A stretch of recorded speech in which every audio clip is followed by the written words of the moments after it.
Right, hello.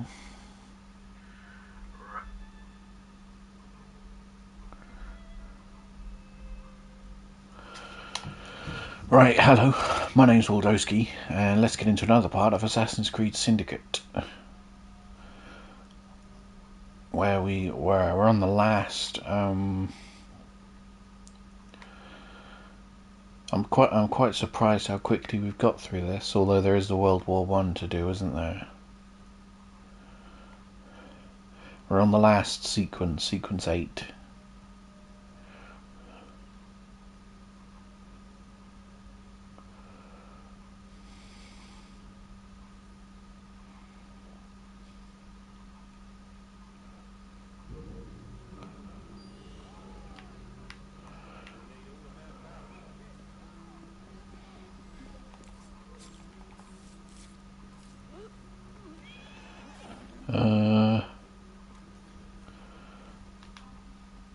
Right, what are we doing then? Should we continue to do... I don't have to do the World War I stuff yet, do I? Where is the World War I? It's up there, isn't it, by the thing, the Darkest Hour. And what else have we got? We got gangs. Fight to conquer Thames. Should we head over and do that? Yeah, let's head over and do that.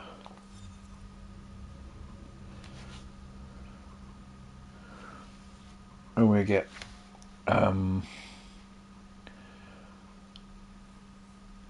some of this extraneous stuff done. Thousands of working people were displaced to build the railways.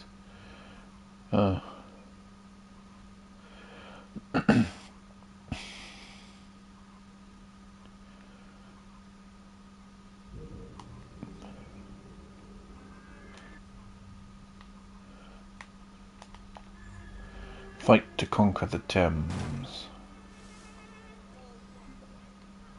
That's what we're off to do.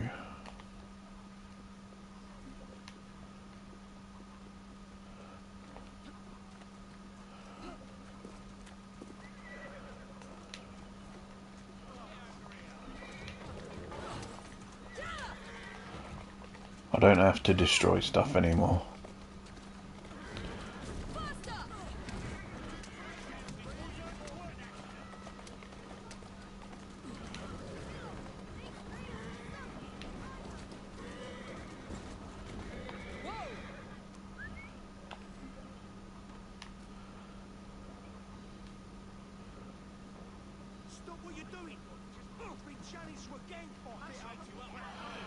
Fight Edith Swineborne's gang and conquer the Thames.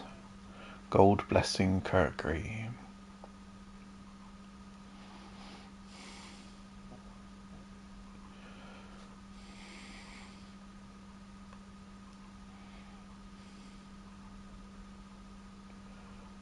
Miss Edith Swineborne has agreed to your terms.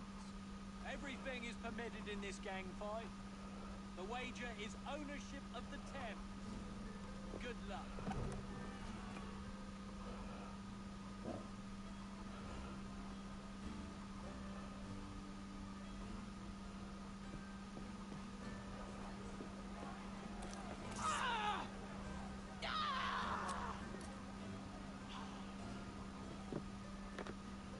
So she's got medicine.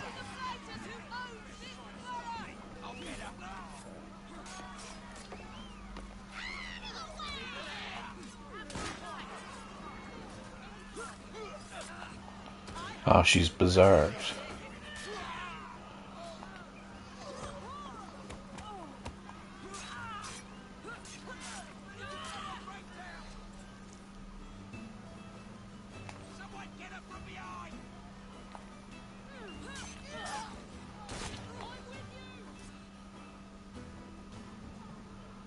That was easy.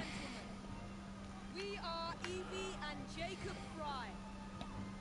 And as of this moment, you all work for us.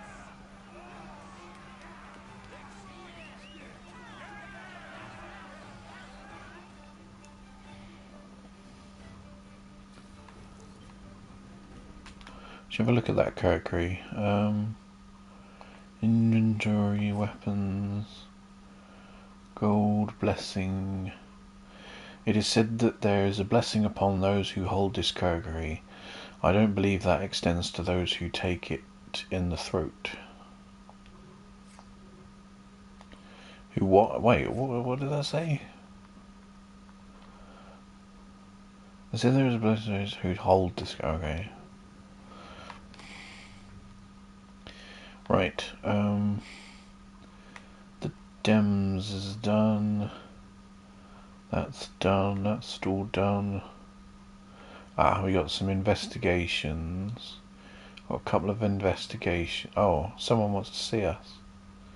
Frederick Aberline wants to see us. Let's fast travel there then.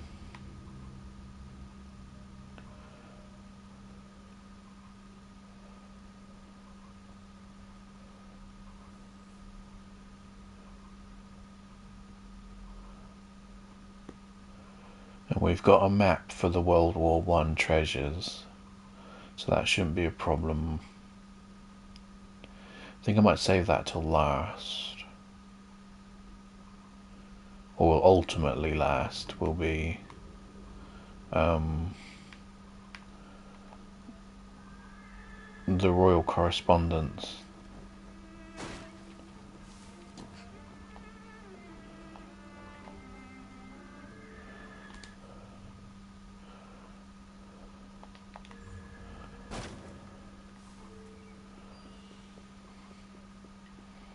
Oh, and then we have Jack the Ripper too.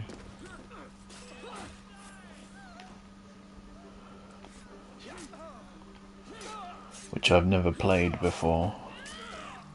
So that'll be interesting, won't it? I do believe it will be. Out you get. Here now. Move it! Come on!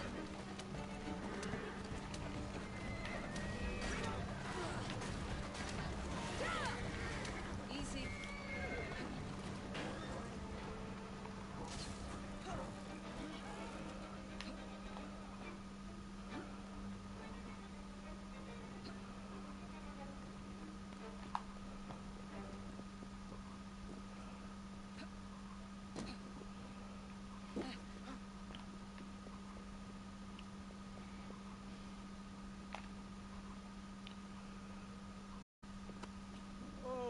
Freddy, I hardly recognized you in your police togs.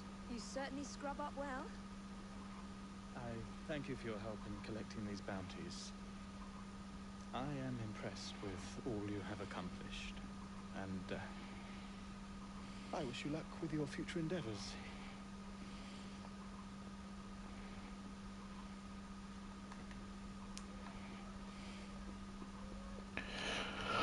Okay. Right.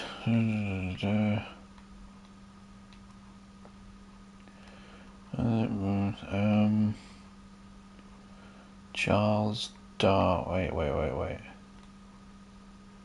Does it count these? Is that part of the sea objective?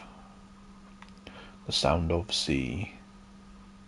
Do you remember that song? I can't find that on iTunes anymore. There was a remix of The Sound of Sea. Can't find it. It's not on. Never mind. That's a diversion. The Sound of Sea. Anyway, should we do? Wait, I thought we tried to do that. Why do I remember we tried to do that?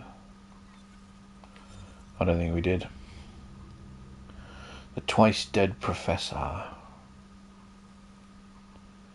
Why is he twice dead? Did someone try and kill him twice? That's a bit obvious, isn't it?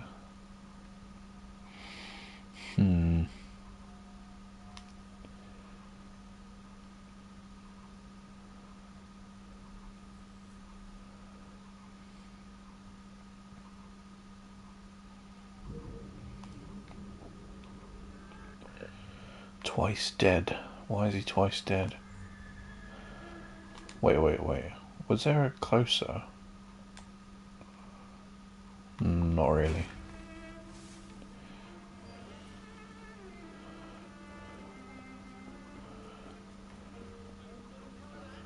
Kill the criminals. Why didn't they appear on the map?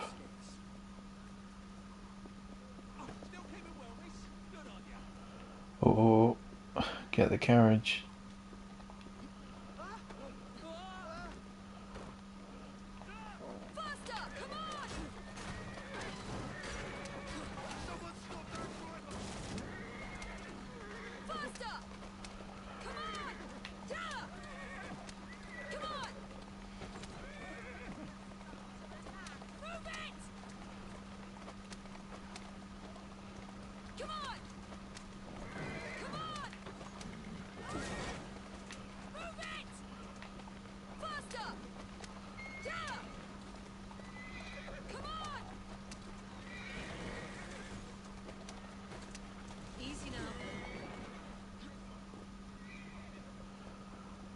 I'm guessing it does. Anyway, the mystery of the twice-dead professor. Solve the mystery of the professor who, once buried, returned to die in his parlour.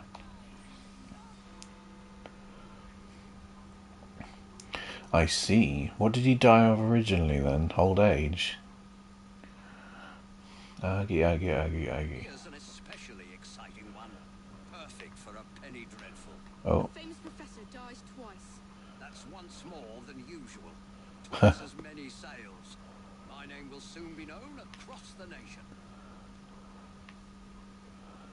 It's ironic, isn't it? Because the child, I just realised, is Arthur Conan Doyle, so the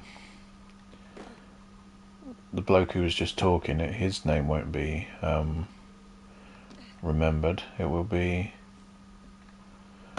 Sherlock's, won't it?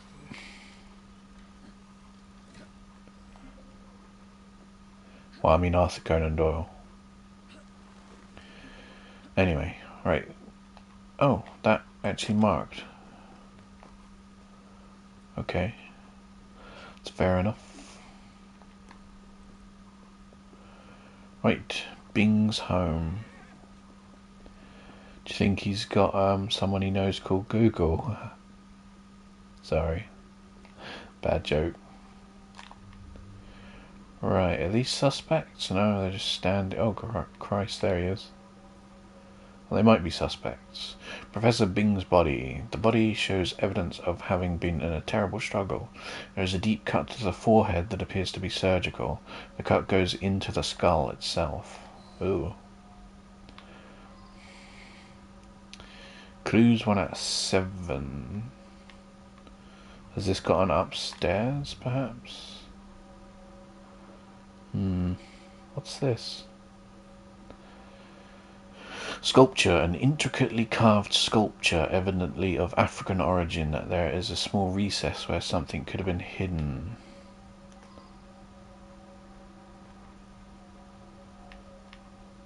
Where something could have been hidden, so that means it's gone, whatever it was. Is that right? Dead spider, a large, distinctive spider curled up in death. Oh, gross. Fuck me, it's huge. Look at it. Well, as spiders go, right? Wooden crate. Crate, an open wooden crate shipped from within London. It is clearly marked to be opened only by Professor Bing personally. We should... Oh, I've missed a clue down there.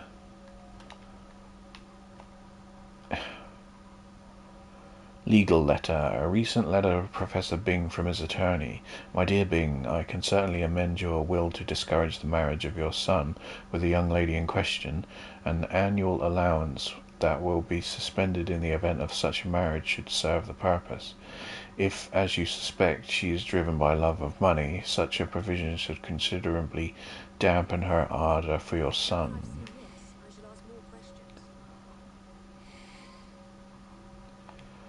Oh, I'm sure we'll forget all this quickly. Letter from the colleague. Esteemed Professor Bing, my research trip has been a great success. I've been able to verify personally several of the unusual customs that you chronicled in your brilliant book. Once again, I am humbled by your genius, Professor Silas. I didn't ask about this.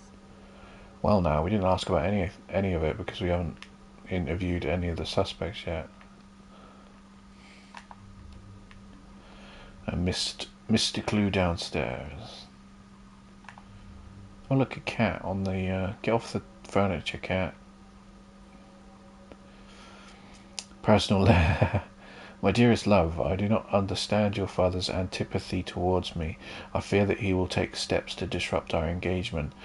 Please obtain his assurances that no matter if you marry me or no, he will render you your due when the time comes. Your betrothed, Virginia.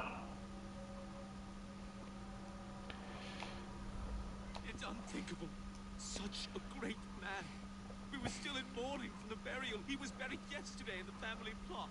It could have been you, couldn't This it? is no time to talk about the will. It is true that my father and my fiancée didn't get on, but I'm confident that once he got to know her as a daughter-in-law, they would have become friends. My father was an eminent anthropologist and something of an explorer. He made his name by investigating the practices of a small village in the Congo. His colleagues at the university often sent him trinkets from abroad. Okay. It's so very awful. The professor died of an heart attack just days ago. Then tonight, I hear pounding at the door. I open it to find him bleeding and in pain. I tried to say something, then collapsed dead. Again. Spider? Let's get that out of here. Emmett is definitely afraid of spiders. He got that a few days ago. Inside was a statue. I thought it was a marvel. But he told me it was quite common. I don't know who sent it. He kept repeating, Barkesso, Barkesso, over and over. What does it mean? It sounds like he was sneezing.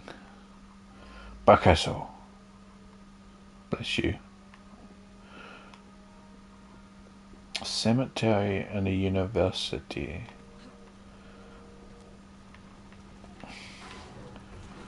There you are. Where are these located? How do we learn of these locations anyway? Oh god, they're far away, aren't they? Atta girl. Faster!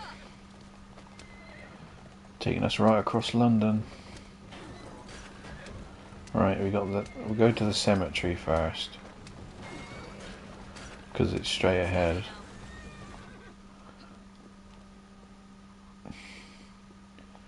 Do. Right. Clues for... Okay, this is a tomb. Bing family vault. The lock is broken, the door is ajar. Professor Bing's casket is Now that I've heard empty. this, I should ask the others some questions. Heard? What do you mean heard? Handkerchief. A lace handkerchief with red embroidery. 2 out of... Wait, there's another clue here somewhere. I thought that was blood. It's some clothes. Gravedigger's coat. An old worn coat. One pocket contains a crumpled note. Here's the sum agreed upon for our last night's transaction. Ah, so was the gravedigger involved. Money, £7 sterling. Ask about this. Is that a lot? That's a lot, I think. He showed up again. First time that's happened in 35 years of grave digging. I saw the son lock the tomb myself. It's plain that 7 guineas is a lot for a bloke like me. I'm careful with me pennies and save for a rainy day.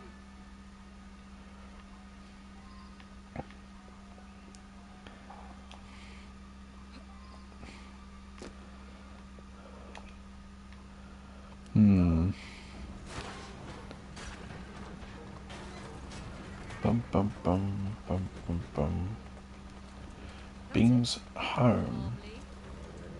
Why is it greyed out? Does that mean we've done everything there? I think that means we've done everything there. Clues? Oh, fuck me, there's loads of clues. Receipt, a suspiciously nondescript receipt for £7. Oh. Like the £7 we found at the graveyard. It's all obvious, isn't it? Handkerchief. Alice handkerchief with red embroidery. Ah. Matches the cemetery. You could spend hours pondering all this stuff, couldn't you?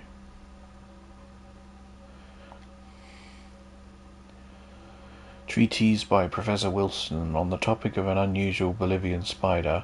One passage notes that the venom produces a state resembling death, and that some Andean tribes use the venom during a rite of passage, in which initiate boys experience a symbolic death lasting 2 or 3 days. Right, there's the spider again. Spider illustration. An illustration of a spider resembling the dead spider found in the Bing home. A note describes it as a rare spider found in Bolivia whose venom is a strong tranquilizer. You got clues upstairs too. Another wooden crate. Small box. An empty box labelled Arachnid herpedectus. Did I say that right? Okay, there's lots of stuff here. Pedestal. A pedestal with nothing on it. However, on a decorative label is written Bagesu tribal mask and a jackal. I beg your pardon. Book written by Professor Bing, The Intriguing Customs of Deepest Africa. An entire chapter is torn from it. And this is the final clue. Bookcase, a well-stocked library of anthropological books. A significant number of them are by Professor Bing, all well thumbed.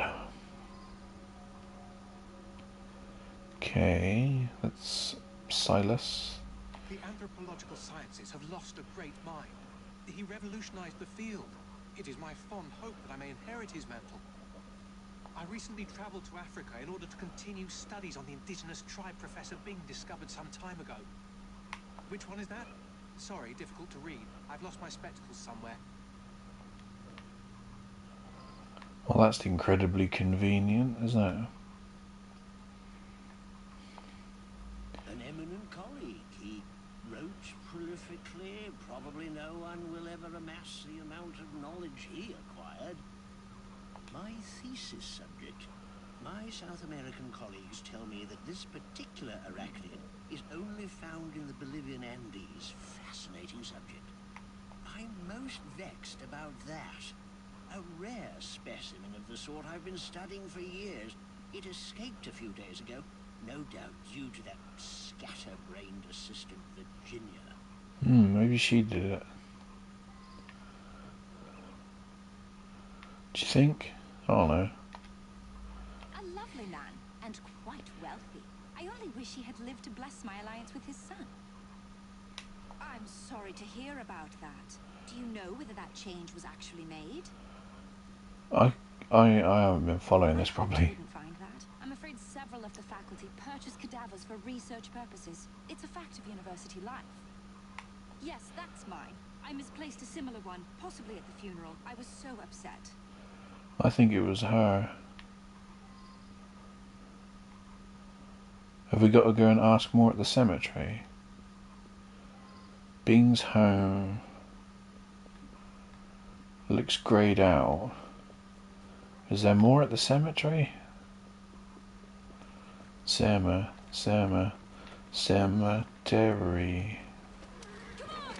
There's more questions.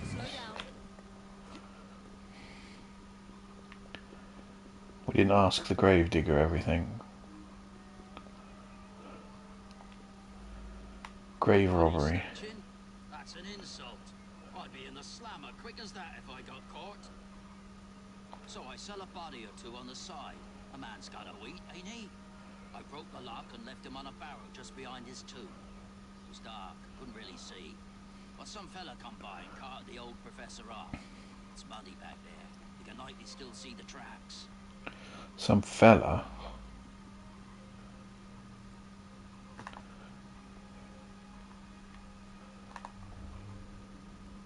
Ah, tracks.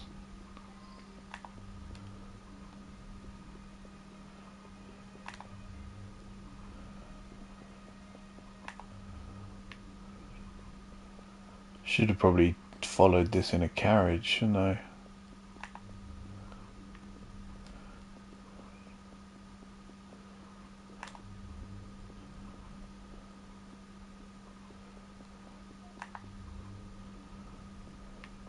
Around the corner. Oh, oh, we found another place. Wow. You can now make an accusation or continue in your investigation. Ashes. A small pile of cold ashes giving off a perfumed odour. I don't know why I said it like that. A mask. A wooden carved mask of a jackal. What the fuck? Who's what? Who's doing that with a what? Tools includes a saw and a small hammer. There is the saw is bloody.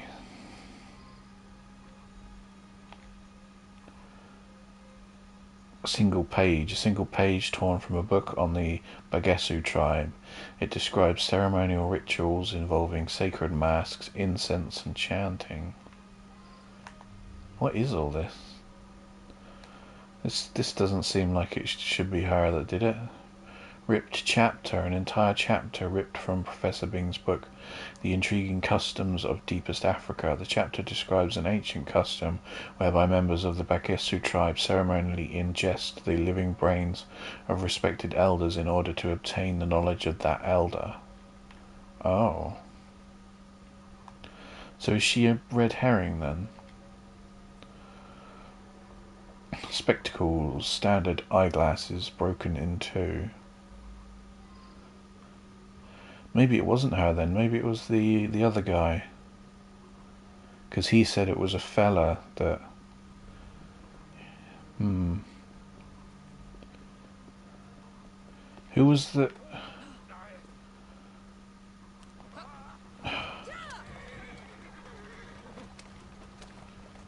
Uh-oh. I don't remember this one. Did we even do this one last time? Can't remember.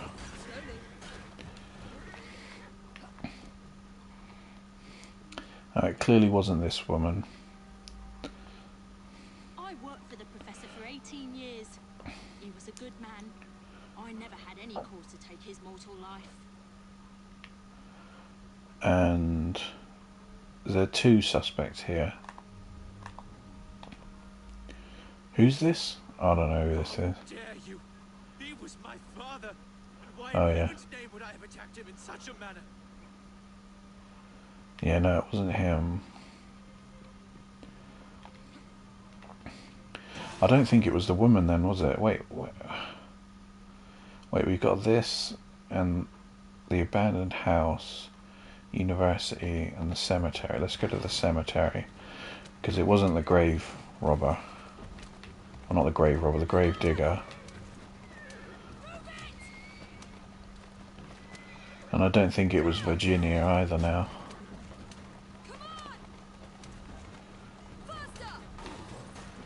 I think it was the is it Emmett? Is that his name?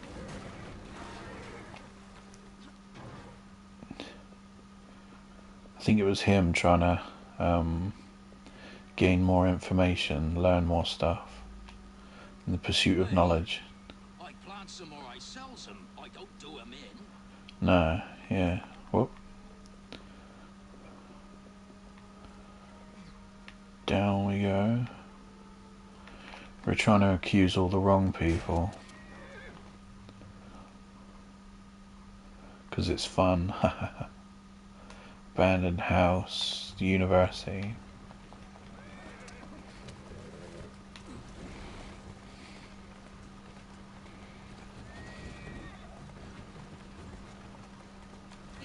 How many people are here? 3.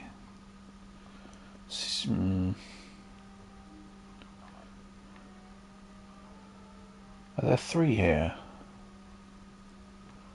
I can't remember who these people are. An eminent colleague. He Oh wait, but his broken spectacles. He said he lost his spectacles. Alright, let's accuse Virginia. Could have been her.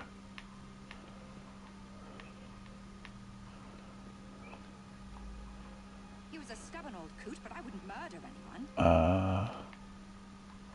He was a stubborn old coot, but I wouldn't murder anyone. And I don't think it was him either. I just lost my most esteemed colleague. I have nothing to gain from his death. Right, so it's only him there. That's weird, that potential rewards. It leaves space for every single suspect. So it must have been him. Acquired his knowledge in order to become the greatest anthropologist in the British Empire, and his beloved tribe of savages provided the method. That Professor Silas was particularly cunning and gruesome. Mr. Raymond will be thrilled. The mystery of the twice-dead professor. The esteemed professor... What is that policeman doing? The esteemed Professor Byng was the victim of a diabolical plot confected by his colleague and erstwhile acolyte, Professor Silas. Using a powerful spider venom, Silas put his mentor into a deep coma. He went so far as to attempt to eat Byng's brains in an effort to ingest his knowledge. All this was inspired by the very African tribe Professor Byng had himself discovered. No doubt Silas's mind was unbalanced, as he believed he would surpass all anthropologists by absorbing his mentor's cerebrum. Rest in peace, Professor Byng. The Royal Anthropological Society mourns your passing. Henry Raymond.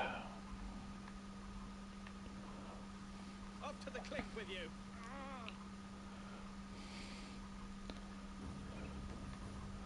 Off to the Clinkay. Oh no, we got fuck all from doing it. That was not bad actually, we managed to accuse all the wrong people. Oh look, there goes Conan Doyle.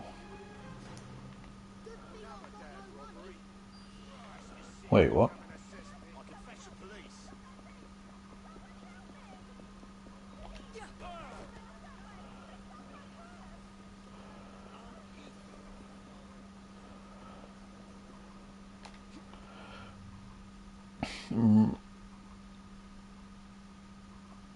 Oh, it would be.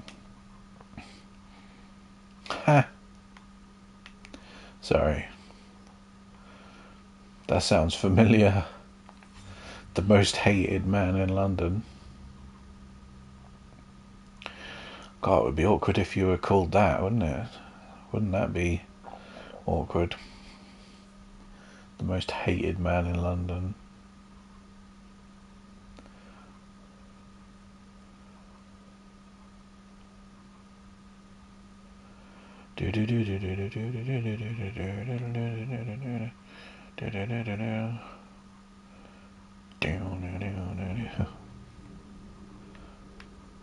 Oh, I already took a picture of that. God, she just misses the edge of that building.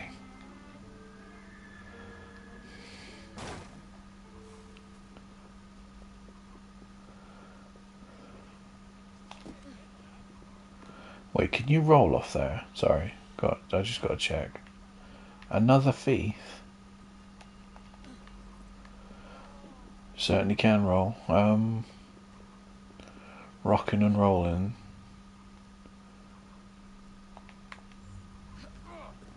Off you get.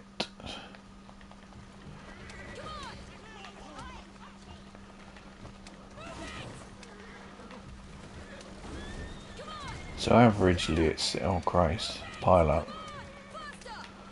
It seems that these take about half an hour to do.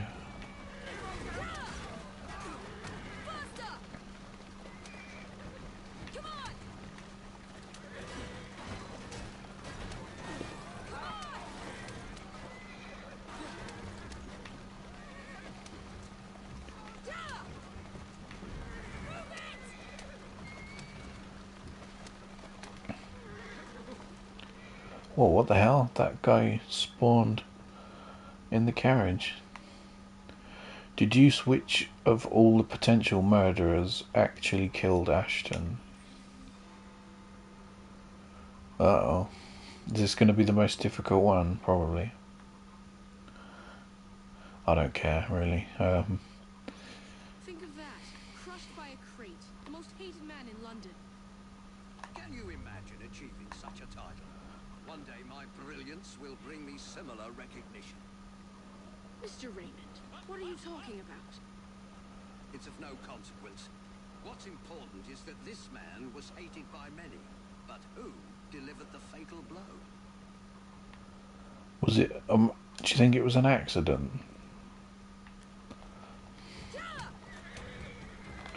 Whoa, what was that?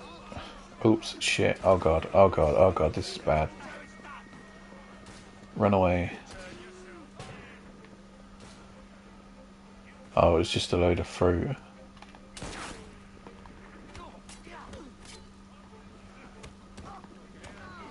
Wow, they're getting in a fight with the rooks. Ah,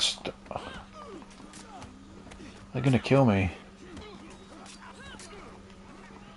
Whoa, they've got infinite life.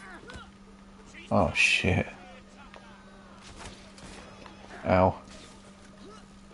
Gotta run. He got infinite health.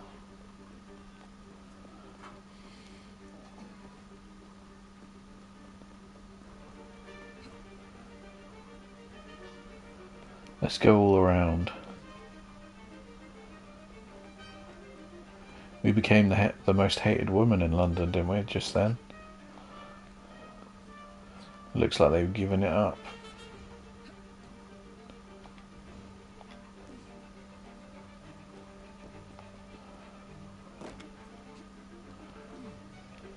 Wait, what's that? What in God's name is that?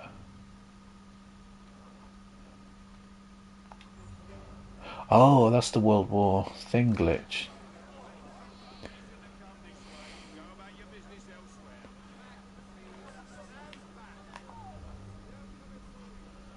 There he is. The most dead man in London, Ashton's body. The body has been crushed by the crate, but close inspection reveals other anomalies. A puncture wound to the gut, a bullet wound in the back, and the victim's skin has an odd green pallor, along with yellowing around the eyes. Inspection of the bullet wound indicates that such a wound would cause death in 12 minutes. Crushed by a crate? What the fuck? Odd green pallor with yellowing around the eye. Crate, it's like he got killed 12 times. Are they still... I don't know what they were doing. Ashton's agenda listed daily activities: pharmacy 1 PM, pub 105, Apple 109, household account 110. Watch, broken pocket watch inscribed John Ashton, stopped at 1:17 precisely.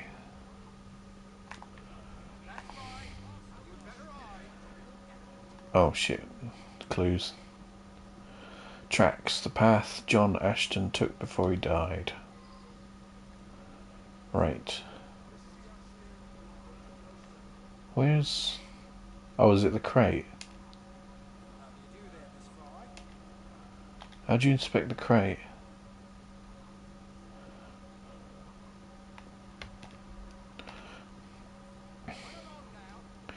Appears to have fallen from overhead crane onto Ashton.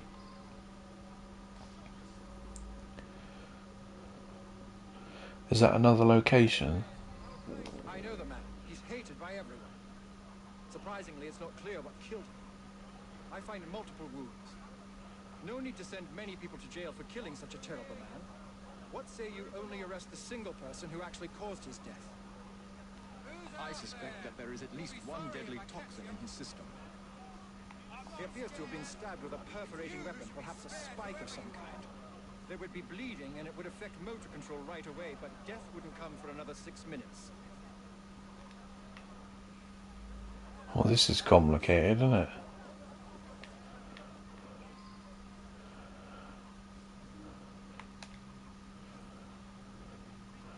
Construction site crane, a huge coal-powered crane.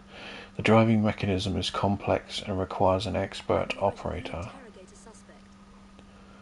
So do we think the crane did it? Something over here. Handbill, please contribute to the benefit fund for the man who had his arm crushed. Any help would be much appreciated.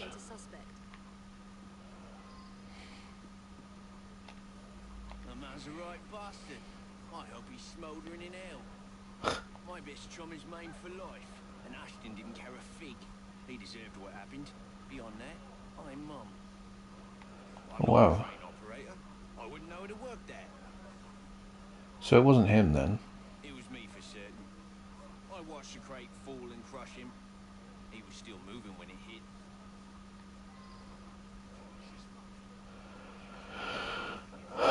That was lucky. I thought that was him then when he said that. He owned this site and paid us. We all hated him because he looked for any excuse to cheat us out of our wages. I didn't hate him any more or less than my mates. It's difficult to work properly. You'd have to know what you're doing to drop it at just the right moment. Do you know how to do that then? Yeah, I taught him how to work the crane a few days ago. Wait, Eddie? That's around the time I'm given a few minutes to eat something. About then I would have been buying myself an apple at the stand down the street.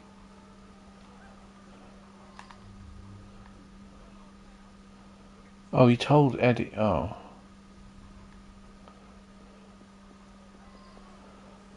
I don't know if it was him either. Wait, it wasn't this guy though, was it? I better not accuse anyone just because before I did that and it was someone. So let's investigate all the clues first. Apple stand apple has a single bite taken out of it. The inside of the apple is oddly pink.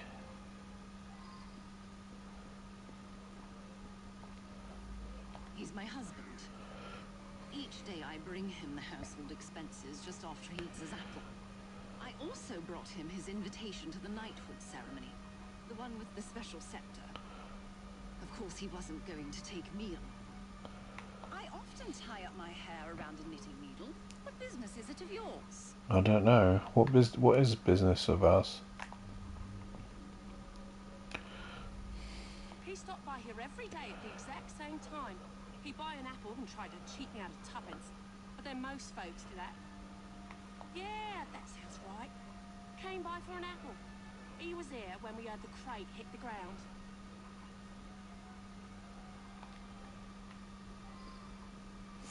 Oh.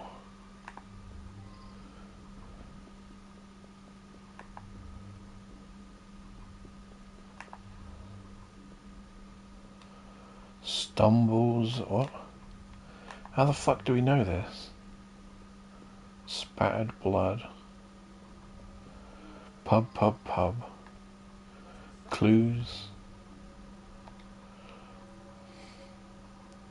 Includes an interesting article. Hendrix refinery brought to a halt.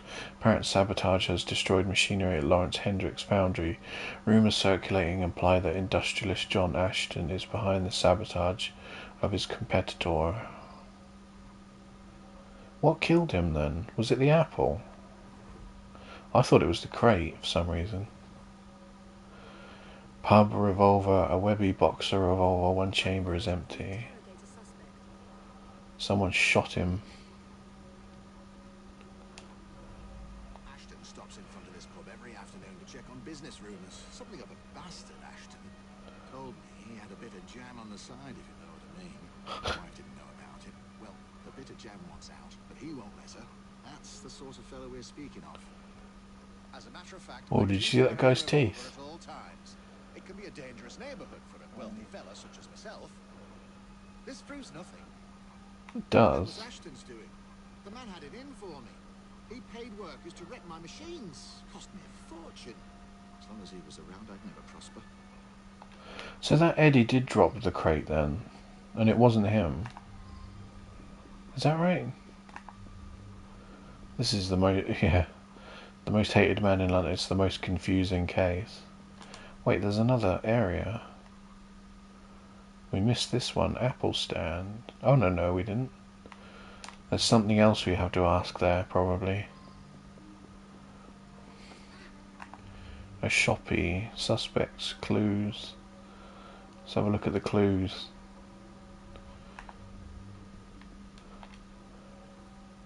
It's hard to spot these things. Letter addressed to Thomas Reese, pharmacist.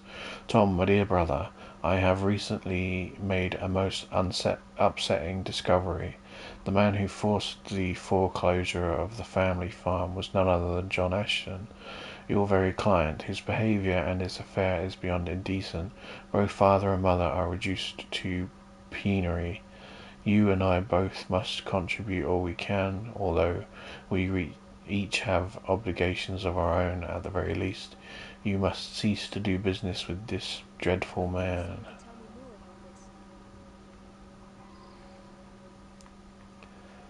3 clues. Can't see the other one. Pharmaceutical cabinet contains chemicals labelled. Warning, not to be ingested. Chemical 1 is bluish in colour and is listed as causing erratic movement after 10 minutes and death after an additional 16 minutes. Causes jaundice in the eyes and has an extreme anaesthetic effect. Chemical 2 is pinkish in colour and is listed as causing erratic movement after 2 minutes and death after an additional 9 minutes. Yields a green tint to skin. 2 and not. So maybe that killed him. Where's the other clue?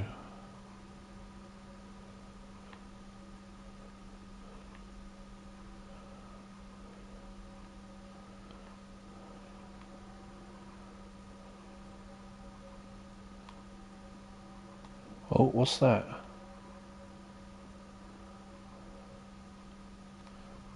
Wait, what is that?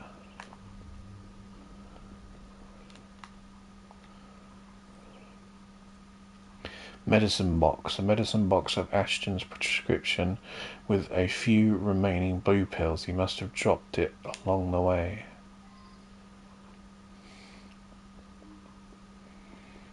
Fucking hell, this is complicated as hell. He's been coming to me for years. He arrives precisely at 1 o'clock and leaves 2 minutes later. He takes a bluish medication every day and prefers that I administer it. This really is none of your business. He came to me for his blue medication. I gave him blue medication. Mary is a trusted assistant.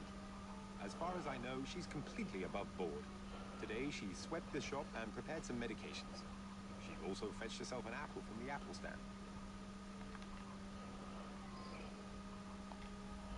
I see him here every day. He can be unpleasant, but I don't really know him.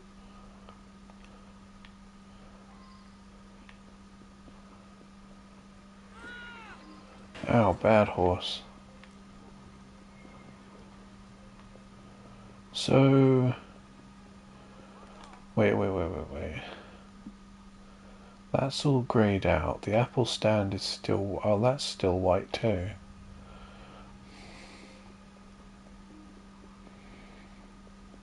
It's the poison, I think.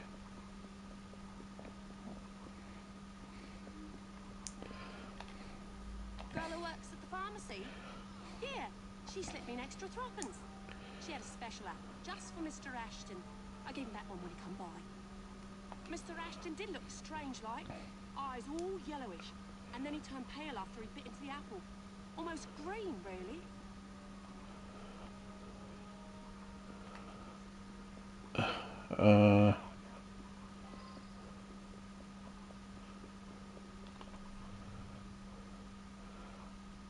That's still white too.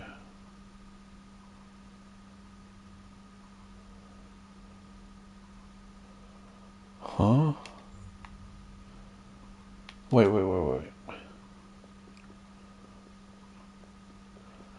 So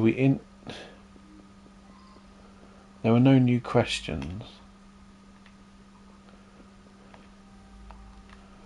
Okay, so do we have to do like a tandem thing between the pharmacy and the apple stand? It's got to be the pharmacy and the apple stand, hasn't it? It's got to be this medication.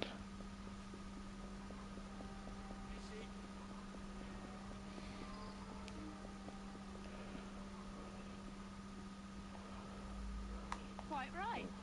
I asked the apple seller to give him a special apple. Is that a crime? He was a horrid man. That's all I have to say. Let's have a look at this. Chemical one is pinkish colour. Chemical one is 2 after additional. So it would have been chemical 2, the pinkish colour one.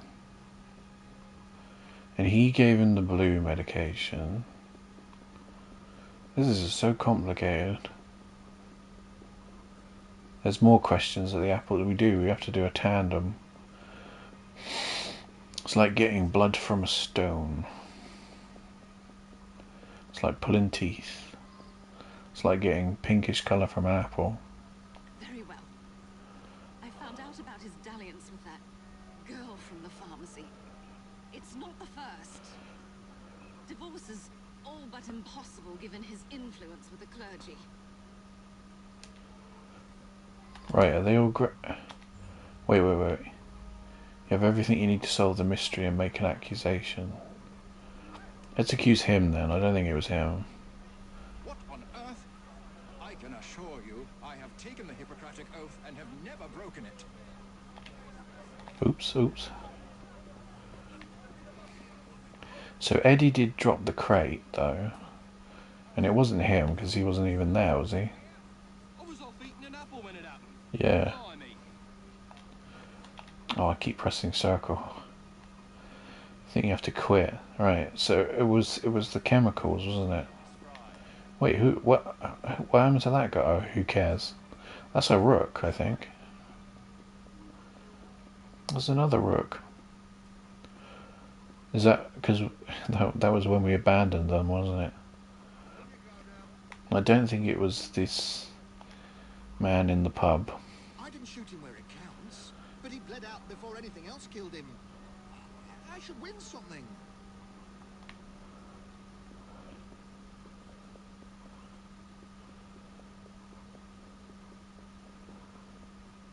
I don't think it was anybody at the apple stand, was it? If I killed my customers, where would I be? I don't know. Bedlam? I'll be the toast of the town. Oh shit, it was you. Very unpleasant fellow. But what was that business about a knighthood ceremony? Up to the cliff with you. In any case, Mr. Raymond will have a story for Perlock Publishing. The most hated man in London, or more than one ways to skin a cat. Or more than one way to skin a cat. Wealthy business owner John Ashton was murdered not once but 5 times. So hated was he that his business rival, his employee, his wife, his mistress and his pharmacist all made attempts on his life. Poisoned, shot, stabbed and finally crushed, Ashton came to a very gruesome end indeed. Henry Raymond. I think I missed something, didn't I?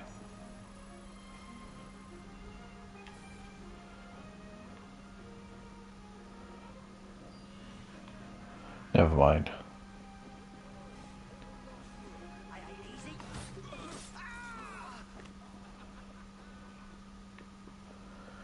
Twas something to do with the pharmacist and that they poisoned him somehow. But it wasn't the actual pharmacist that administered poison. Never mind. Oh, there's an investigation that's popped up there. I mean, down in Lambeth. Should we do that one then? Oh, there's 2 more here. Oh, there's loads of crimes. Should we do the crimes this stream then? Gang war. Shouldn't we do the gang war just to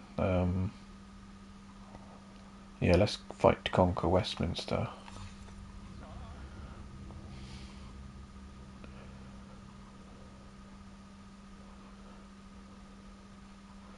So it was something to do with... It was the pinkish chemical, wasn't it? So his wife must have... Was it his wife? I don't even know anymore. So the pharmacist didn't actually administer it. I see. I think I got confused who the people were.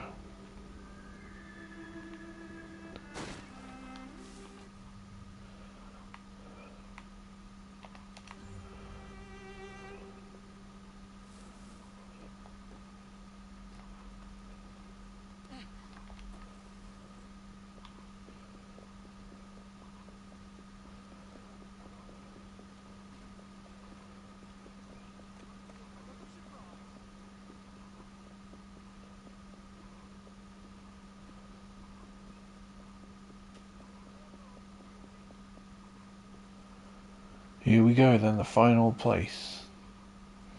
Gang war, fight to conquer Westminster. What was the suggested letter? It was 10 probably, wasn't it?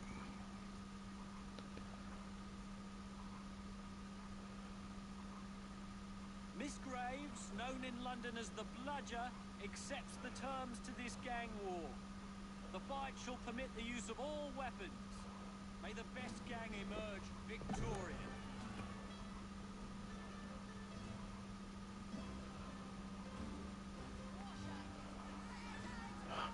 Just yell. Oh, whoa.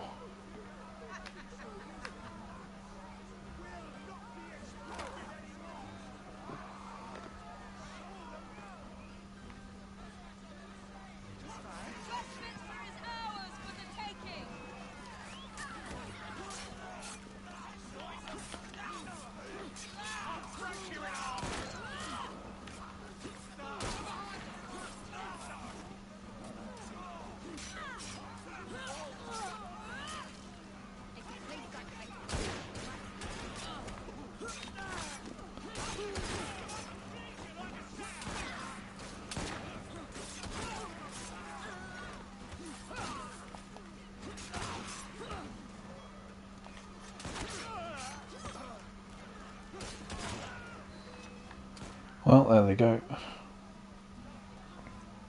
You ain't gonna take me down.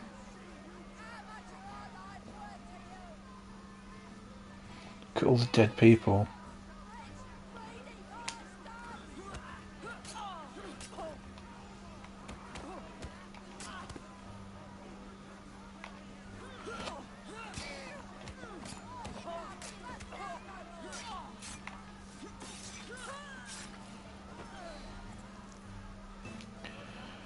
Lilla Graves down.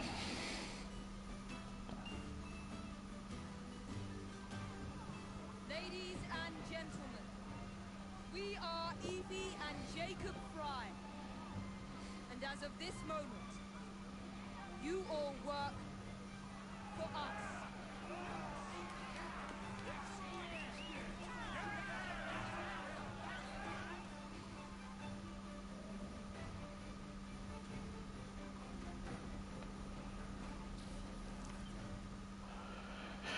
Eagle, Splendor, Knuckles. Let's have a look at them. That's not in skills. Badge earned, Smokes Lord. Oh no. I opened the Ubisoft shop.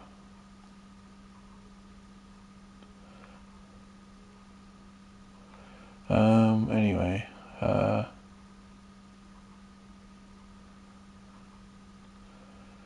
what are we looking at? Oh wow, look at those. Eagle, Splendor, Knuckles. Use these heavy knuckles to punch people in the face, just like an eagle. What? So, firearms. What about the capes? What's this cape? Outfits.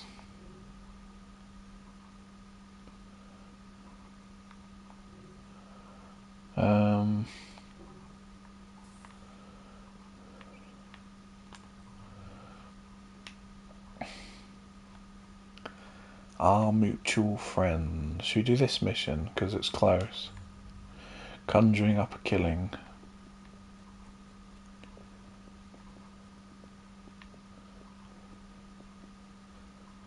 How many have we got left to do then?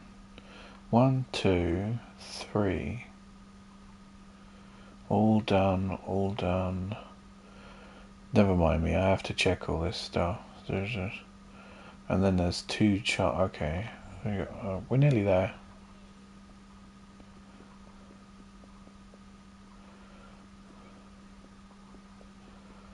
Then we got World War I to do. Oh, there's a glitch. There's a glitch in the middle of the street.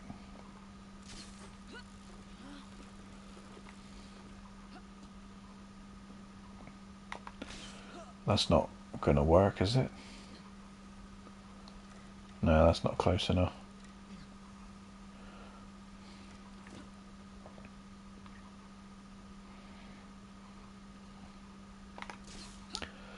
That's a little better.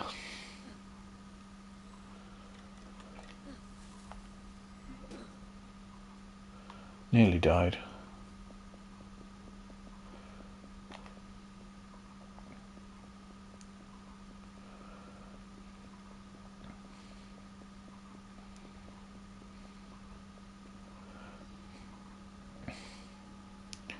Conjuring up a killing. Solve the murder of spiritualist Thaddeus the Amazing. Thaddeus? Thaddeus? Thaddeus, Thaddeus.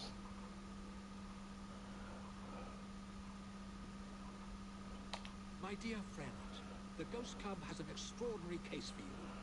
Spiritualist Thaddeus the Amazing has predicted his own death at his next seance.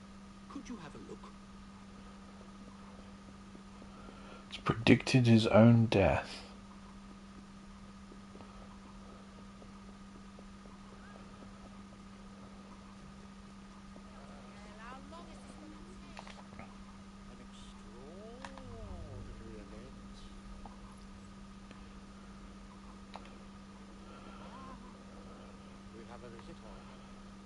Approach, please.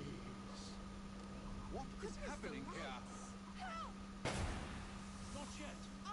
Someone, light the lamps. Oh, he's actually dead.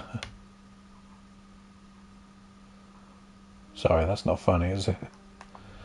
Inspect Thaddeus. Is it Thaddeus or Thaddeus?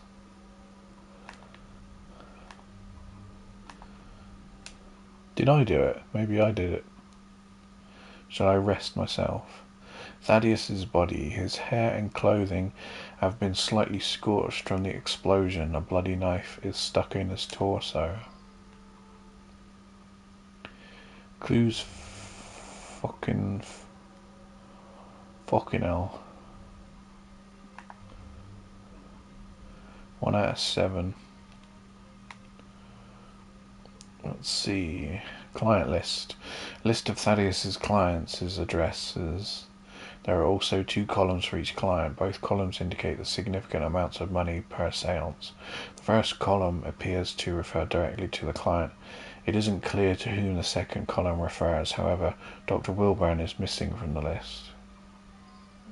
Who? God, some of these clues are quite small, aren't they?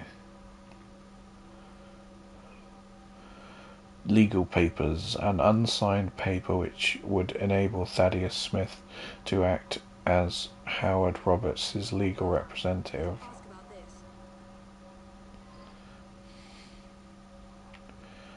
Oh, we're missing loads of clues. There are tiny clues, aren't they? Something here. Old note, weathered, probably written weeks ago. I found a tramp who lives on the street near one of the pigeons. The fellow smokes like a chimney, and for the price of a few cigarettes, he supplies me with all the information we need.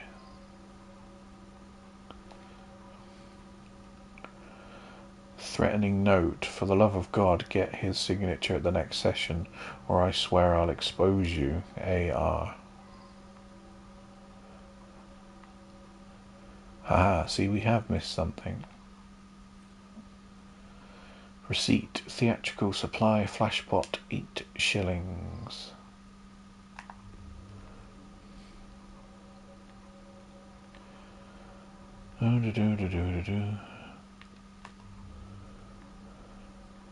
Six. Oh, I missed. Ah.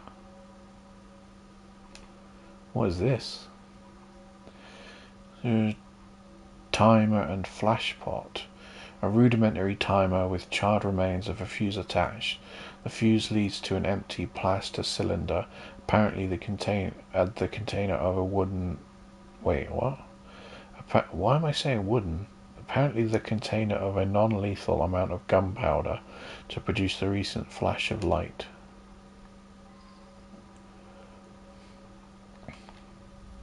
I have no doubt that his powers were genuine. He was able to tell me of my daily comings and goings, and all manner of details that he couldn't possibly have known. He certainly was going to be able to put me in contact with my sister. I'm so sorry to lose Thaddeus. The oddest part is that he claimed all would be revealed to each of us before his death. I've been coming here to decide whether I should accept a marriage proposal. Thaddeus had been attempting to contact my departed sister so that she could give me advice. Thaddeus was a kind man who sincerely wanted me to make the best choice. Now what am I to do? I'm so sorry to lose Thaddeus. The oddest part is that he claimed all would be revealed to each of us before his death. Was it then?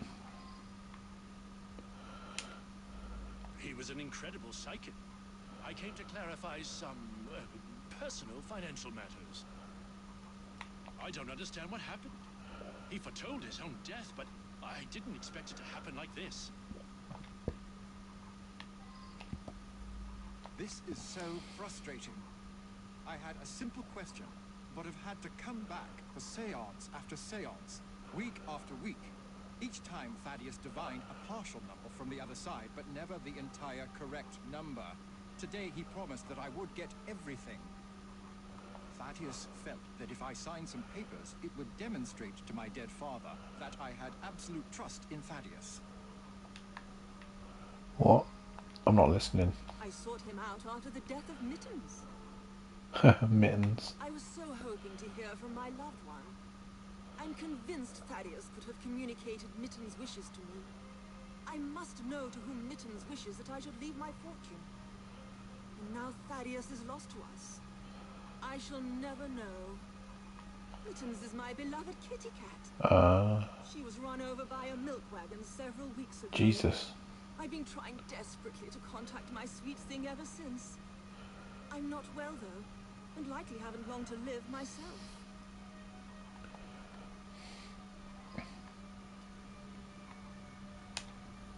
Nothing but a showman, really. Each week he gave a séance with all his clients present together. So many people makes everything much more dramatic.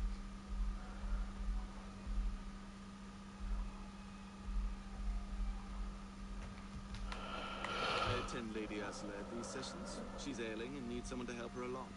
I have no particular belief in an afterworld, but if it comforts milady, I see no harm.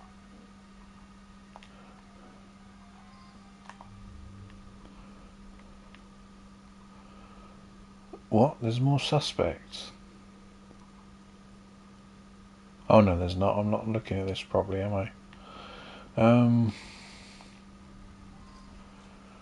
Okay, this looks like a big old mission, doesn't it? Here now. We'll go in an arcing motion.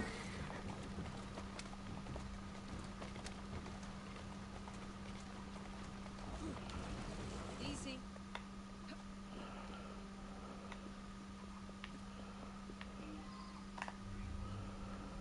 Clues.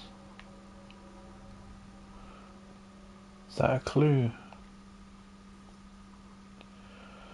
Robert's House, Sydney newspaper clipping, dated over a year ago. Mysterious death in King Street.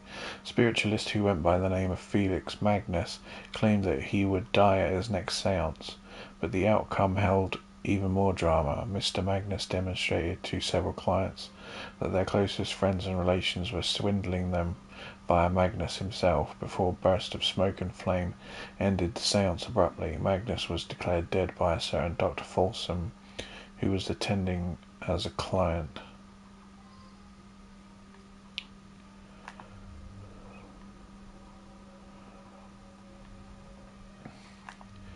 What other clues are you hiding?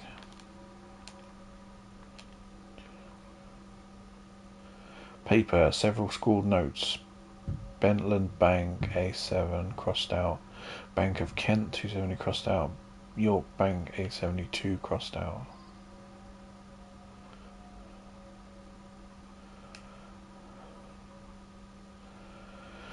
Note added to father's will. A note appended to the father's will specifying that the bulk of my fortune is safely secured in an account, the particulars of which will be communicated by word of mouth to my son.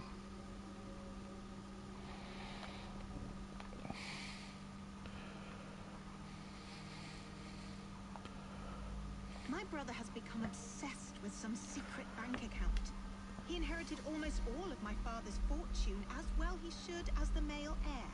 But some was locked in a secret account. I think it unlikely that it should be a significant amount. Power of attorney to a psychic? That sounds very unusual indeed. I went along to the seances a couple of times. I thought it was a waste of my brother's time.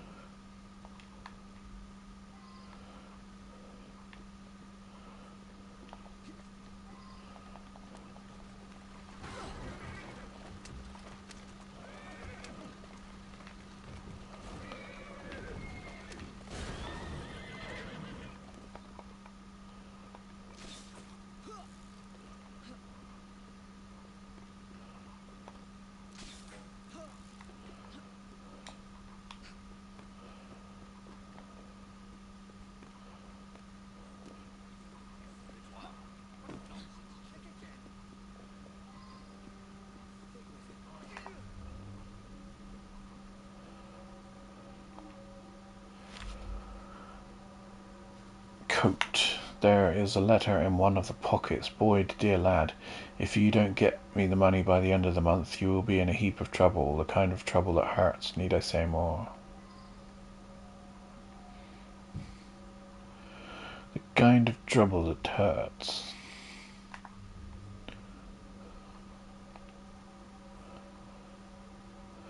Business letter. Mr. Everett Boyd's business plans appear to be sound. As long as he has no other pressing obligations, I believe that if your daughter accepts his proposal, the money you settle on the happy couple would mean the success of Mr. Boyd's venture, and your daughter, Janice, would live a comfortable life.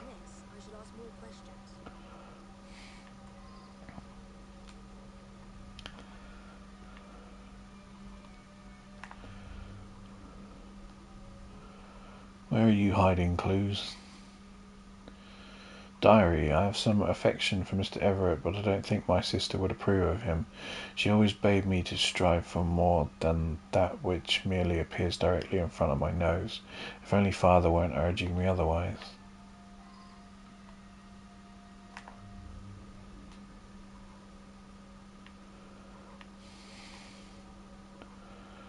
Where's this other clue then? Is there another level to this place? What's that?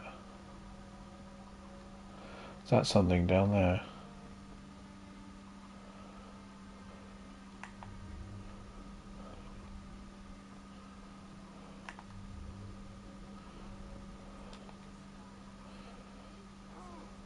Cigarette butts. A pile of stubbed out cigarette butts likely to be left by a vagrant. One can still smell tobacco smoke.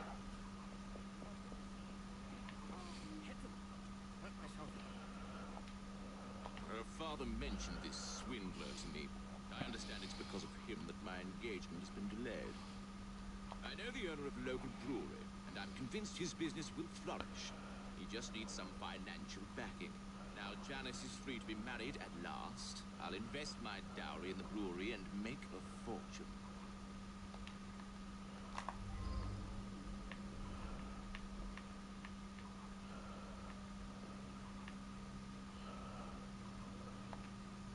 Never trust a man who tells you what you want to hear.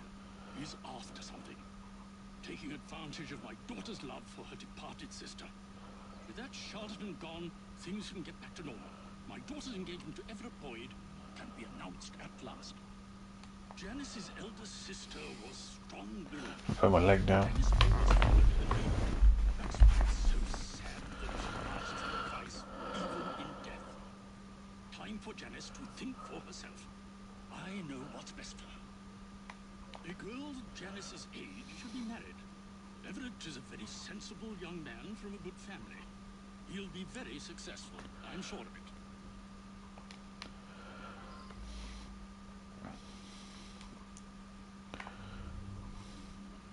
Eagle vision to use. Okay.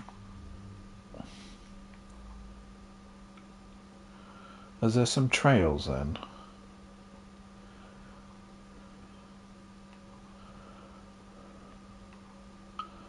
The psychic's house. Oh wait. There's more questions we can ask this fella. Janice is a lovely creature. I would be honored were she to accept my proposal. I do adore her. Oh, really?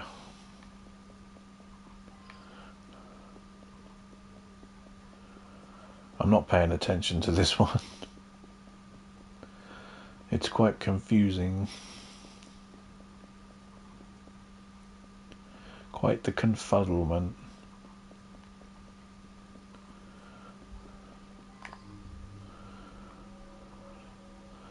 Clues thou found 3. Oh, something by the fire.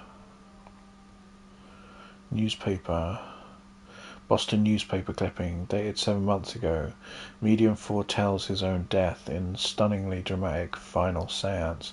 Psychic Roberto L. Magnifico revealed that several clients were being traduced by their loved ones who had paid him to give information at his false seances, but then, just as predicted, he was killed in a mysterious explosion during his final seance on Newbury Street. One of his clients, a Dr.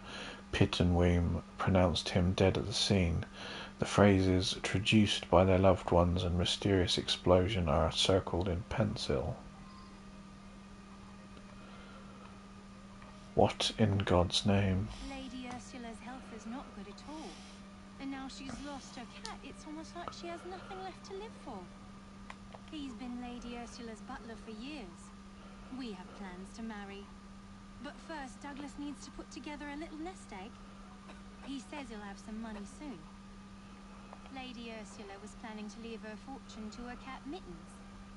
Since the cat passed on, she's been going to that spiritualist in hopes that Mittens will tell her what to do with the money. What?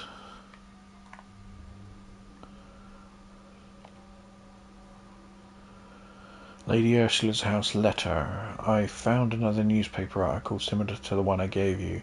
This one is from Sydney. It appears we will be exposed at the next seance, just as those people were. Douglas, you got me into this, you better solve it.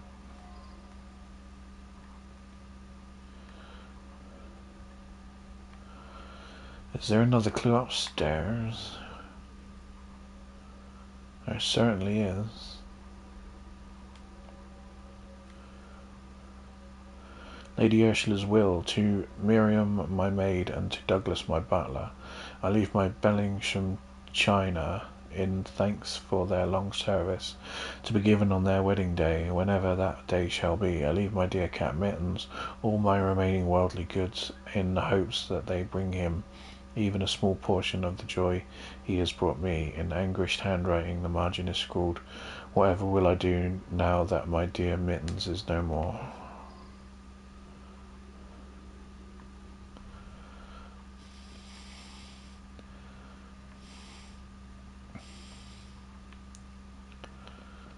So we interviewed her. Now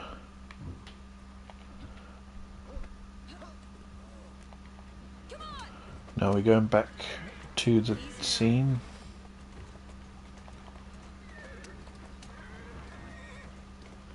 I feel like that cigarette butt might lead somewhere else.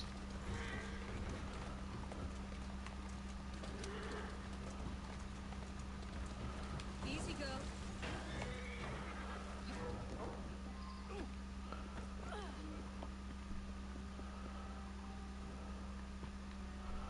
None of the suspects have new questions.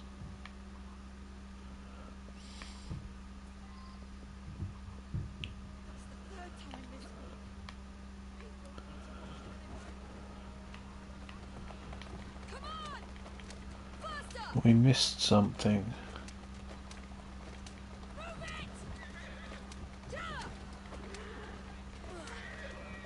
Was it a trail?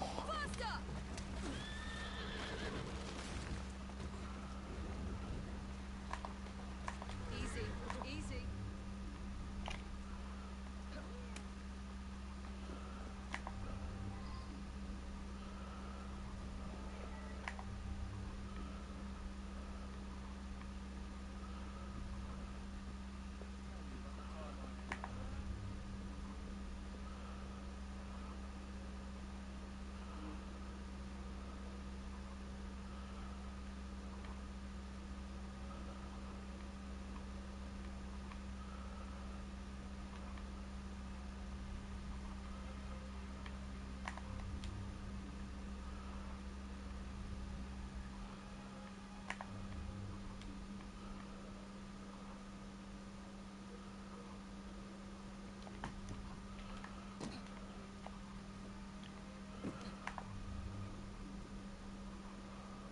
Ah.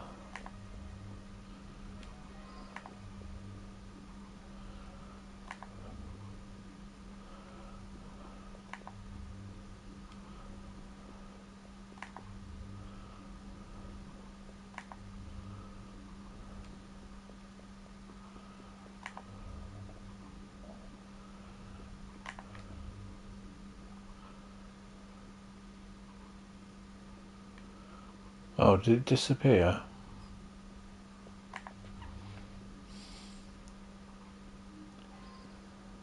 Who are you?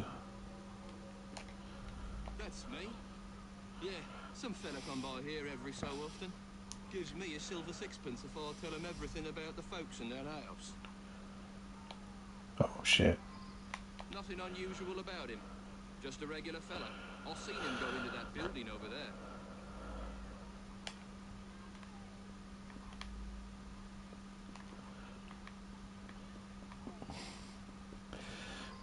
Do.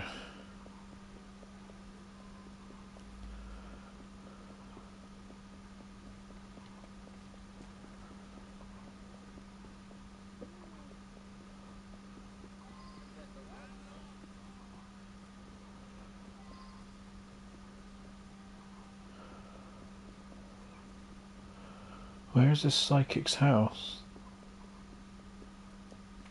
Wait, let's have a look at the locations. Ah, there's extra... Oh, an office. Did we go there?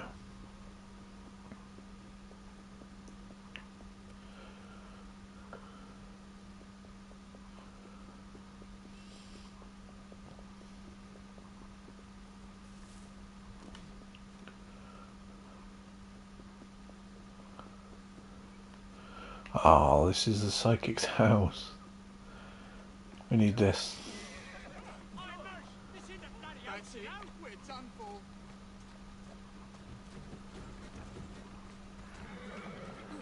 Move. Hey, why don't you let me drive? Stop, stop, make it stop. Come on, faster! Come on! Watch where you're back, Harvey! Move it! Come on! Move it! Slowly. Oh, it'd be better to run, wouldn't it? Oh, God. fine. We'll take the carriage then. Slow down. Come on! Faster!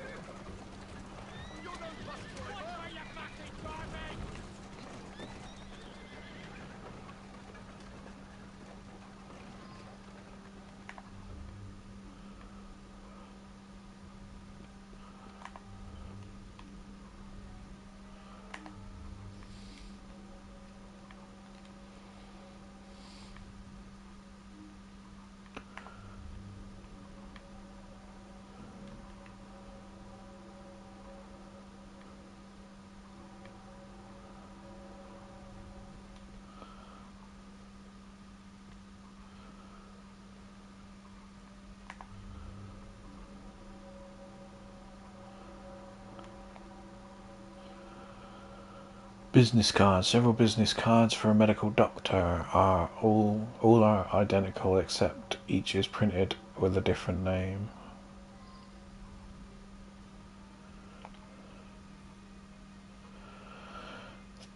Tedious' note.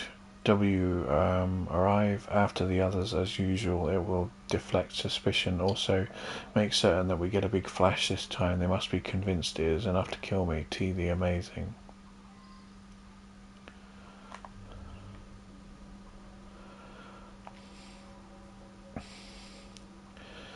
Client files. A set of files containing disorganized details regarding Thaddeus's clients. For example, wants Cat to tell her he should inherit. Janice's sister called her Sissy. The cat loved to play with lady-used teaspoons. Wants to tell you that her sister approves of the marriage. Knows account number. Needs his signature to access. Howard's father enjoyed grouse shooting.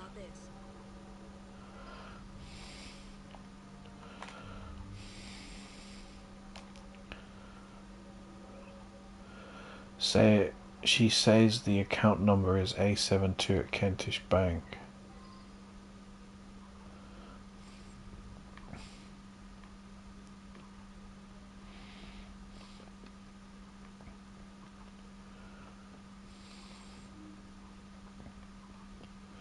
What was that W?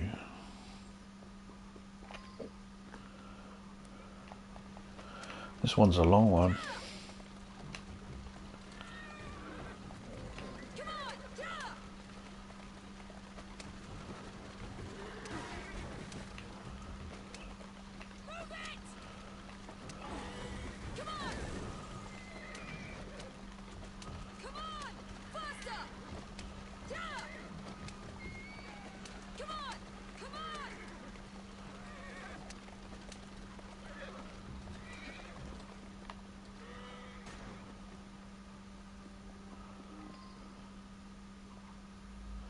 You think someone paid Thaddeus to tell my lady that a cat wanted them to inherit? Well, that would be quite a clever scheme indeed.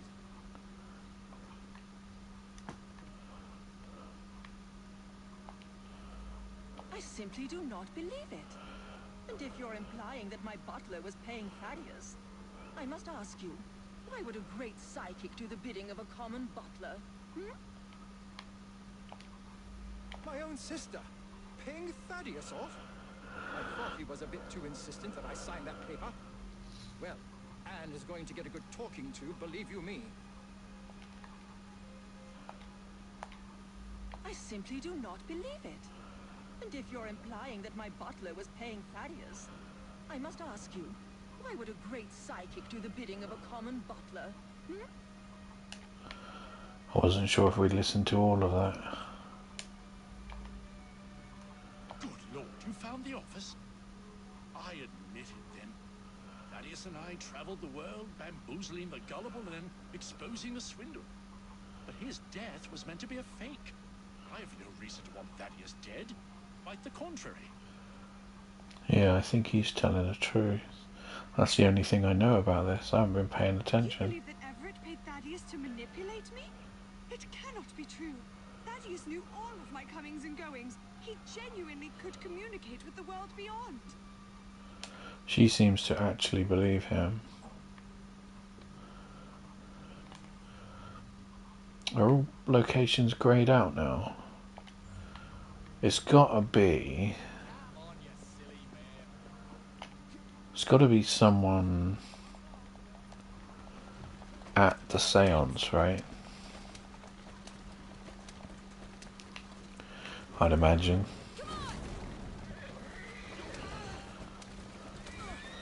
Oh look, our carriage got left.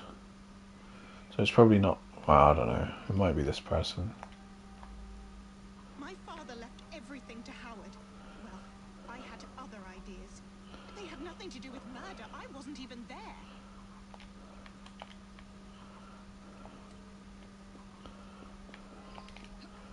Wasn't even there, you say?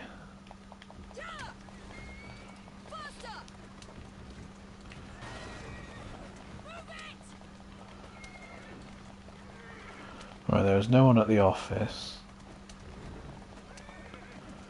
There's someone at the street.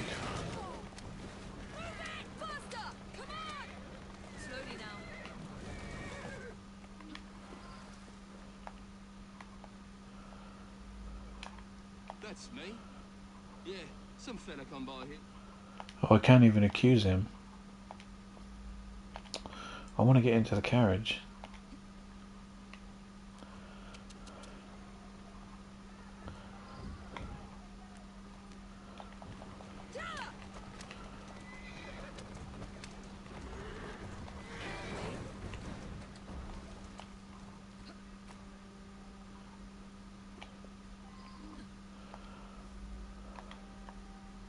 The psychic was going to expose me, but I was nowhere near the crime scene.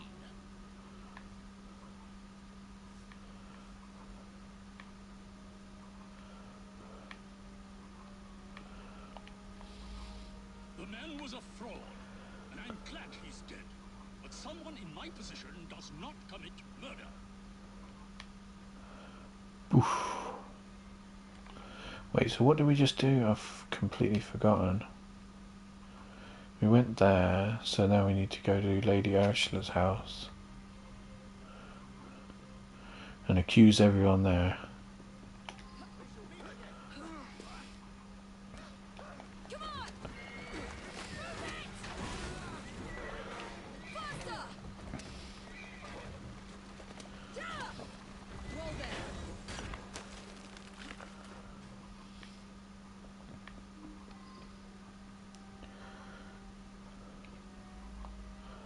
My fond hope is to marry Douglas.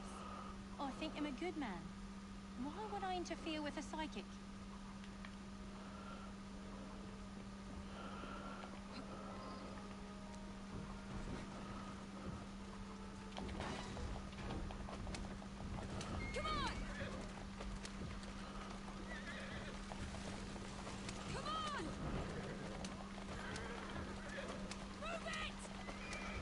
Why is that spyglass white? Have we missed something?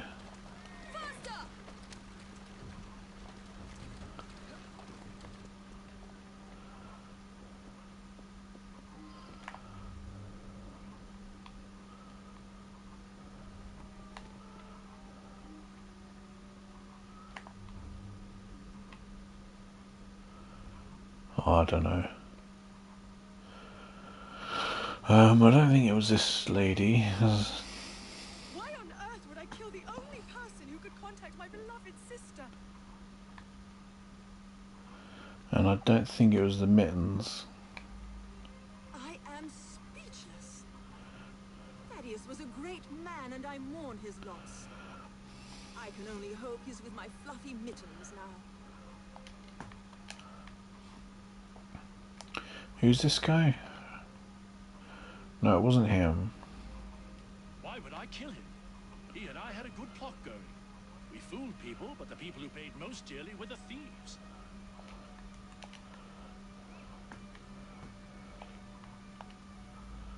Could have been him. I honestly had no idea that Thaddeus was cheating me. He must have been a very shrewd character to fool a sharp fellow like me.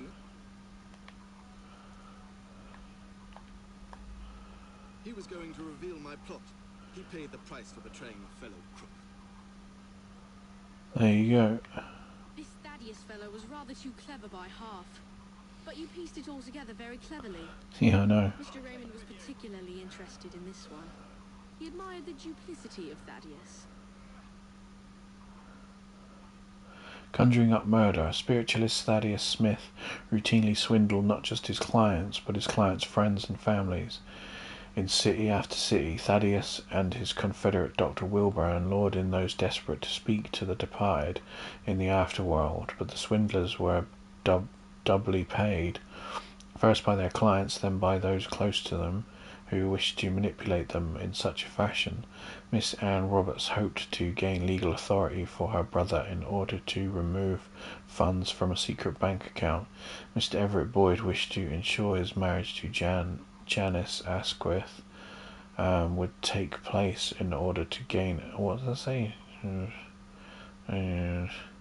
In order to gain a lucrative settlement. Lady Ursula's butler, Douglas, wished to have her dead cat counsel her to leave her fortune to Douglas himself, but none of those accounted for Thaddeus's odd quirk of enjoying giving a good lesson to his fellow swindlers once he emptied the coffers of his clients. Thaddeus then habitually exposed these manipulators before escaping by feigning his own death. This was corroborated by the supposed Dr. Wilburn, purporting to be simply one more client. But on this occasion Anne realized the coming exposure and enticed the butler Douglas, the only swindler present at the crime scene, to murder Thaddeus in the dark. Farewell, Thaddeus. You may now speak to those in the afterworld at your leisure. Henry Raymond. That was a long one.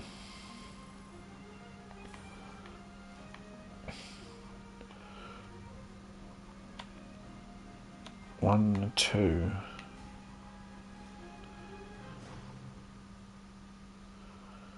What did they say? There was one.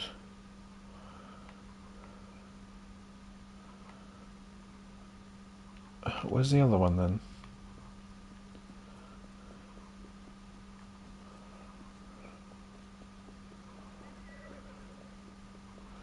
Oh, he's getting away. Get him. Where's the other one then? I can't see it. Do you have to do this one first?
Next stop, murder.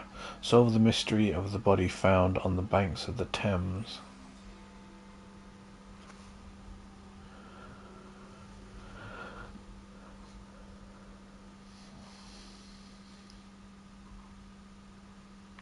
Hey! Someone help! Some trap found something down there! Looks like foul play!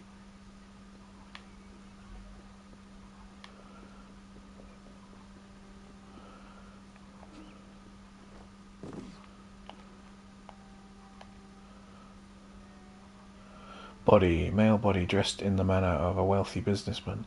He's wearing only one shoe. The man has sustained multiple fractures, indicating a fall from a great height. There are no identifying documents. Check his wallet for identification, of course.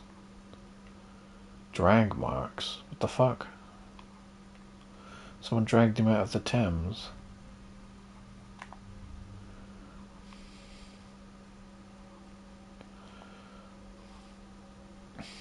Coat. A rich man's coat with a name sewed in the lining. Matthew Killen. I believe I should reinterrogate a suspect. Matthew Killian.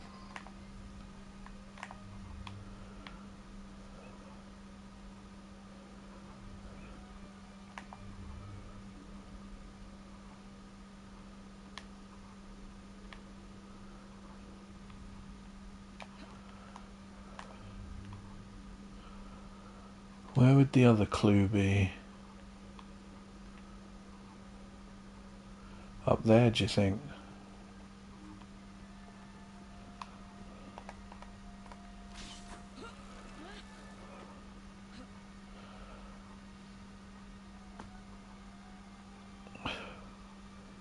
I can't get up there.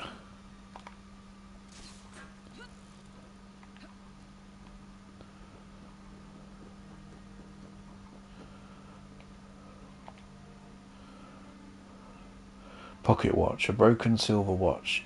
The hands have stopped just after midnight. Tell me more about this.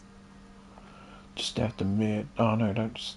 Now that I've seen this, I should ask more questions. Oh. See, look, you can survive that fall.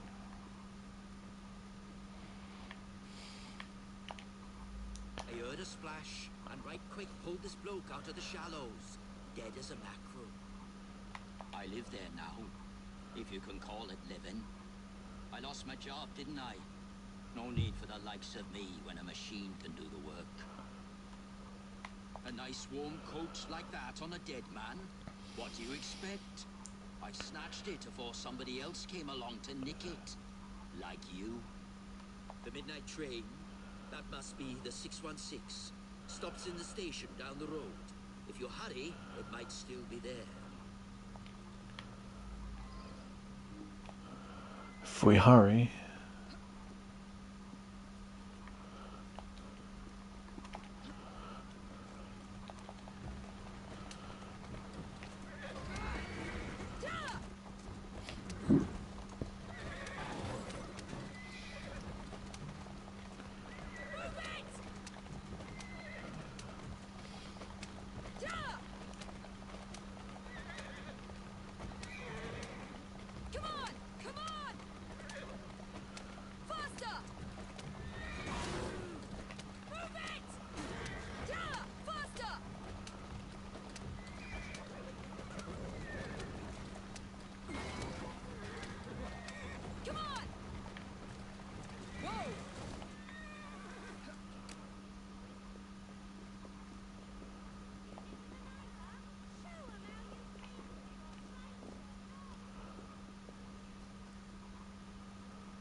You better hurry.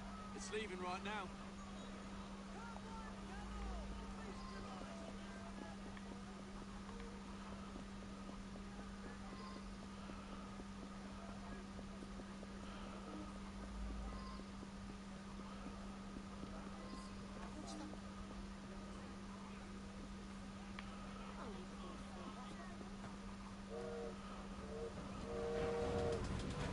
Oh, off we go.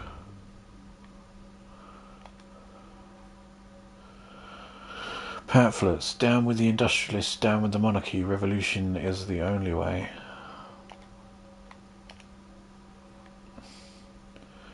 An article about Matthew Killian efforts to close an enormous business deal in Wales.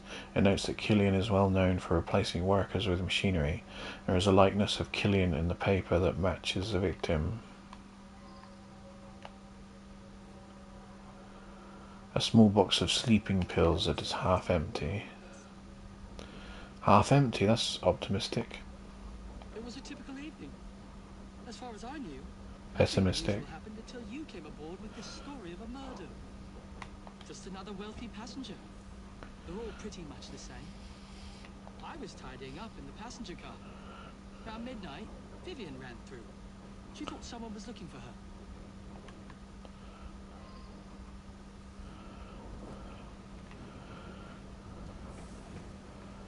Can we accuse the other people then? Trouble is this train is taking us way out of whack. I gave him what he deserved. The man was heartless. Uh-oh, that was him. Oh, okay. Well, I fucked it. Shouldn't just randomly accuse people, should I?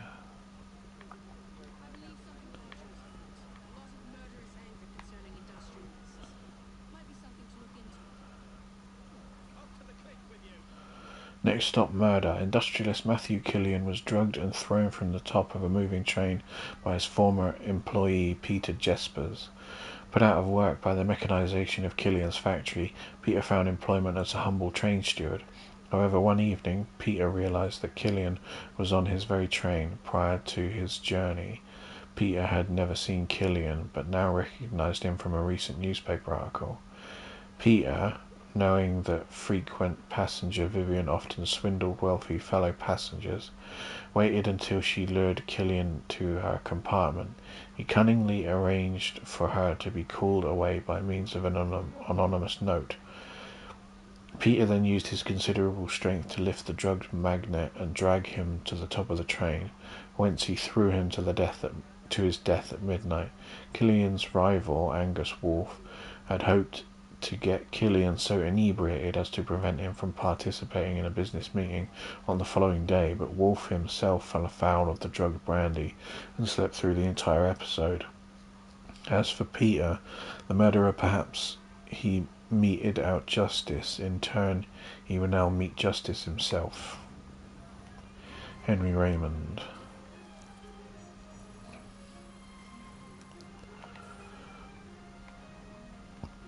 We got the full whack.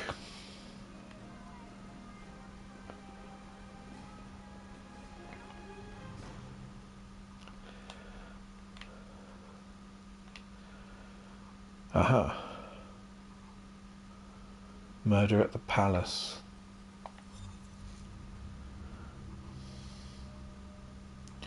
Our final investigation.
Solved the perplexing murder of Palace Guard.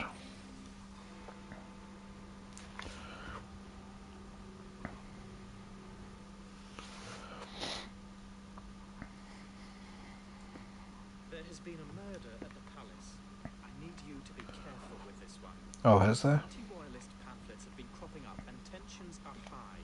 The Queen is very nervous about security. This way.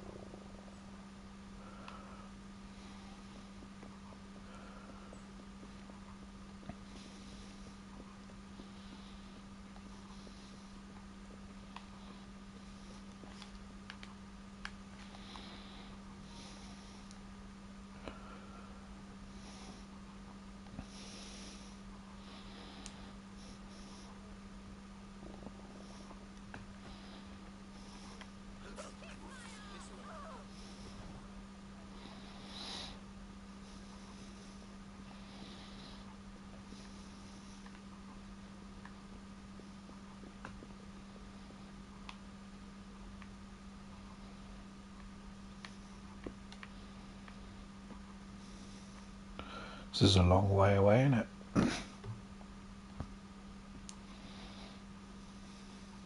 Here we are. Good luck. Inspect the palace guardsman.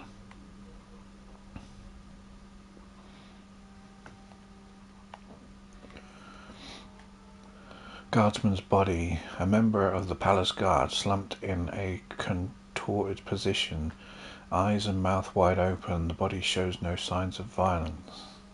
Was it the ring girl? Did she kill him?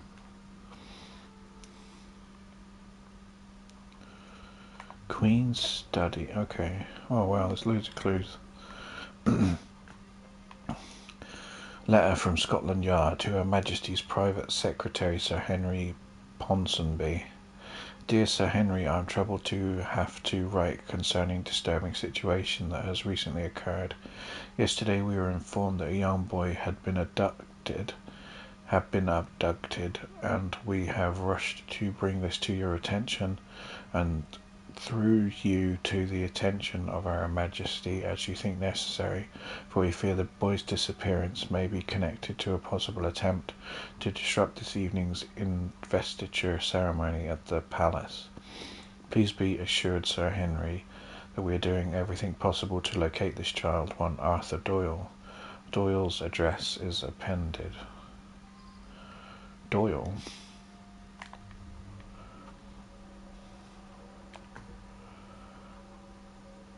Guest list. A list of eminent invitees to the investiture to be held this evening. The Queen will knight several industrialists who oppose child labour.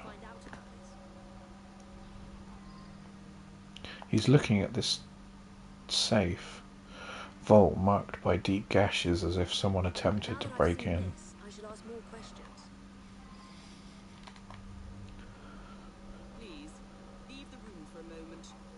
No one is permitted to see me open the safe. What?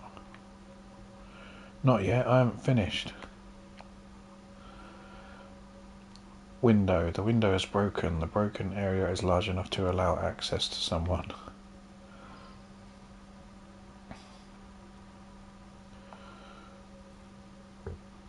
Vase. Priceless vase lying broken on the ground. Signs of a struggle.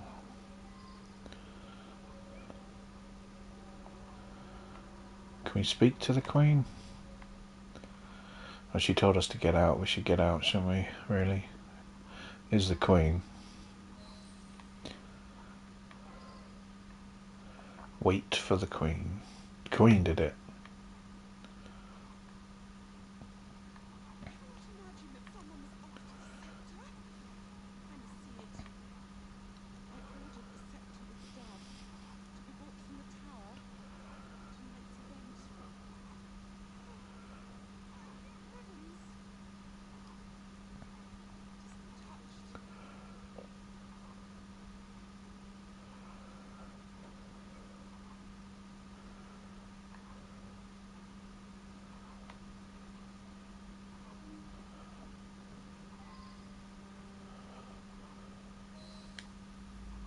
Poor man.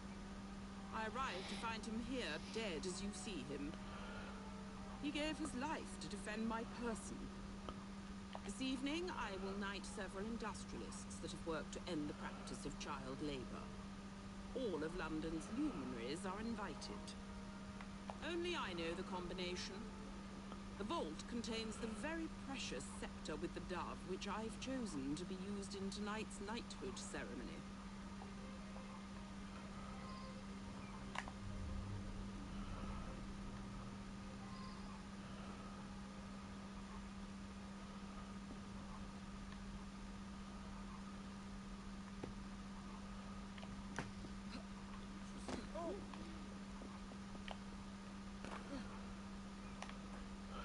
Can you roll off there? Don't think so. Probably shouldn't be doing that, really, should I?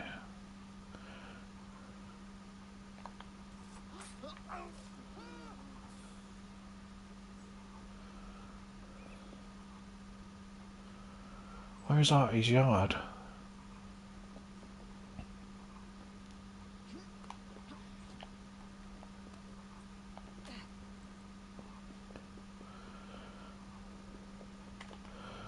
Wait, have we exhausted all the...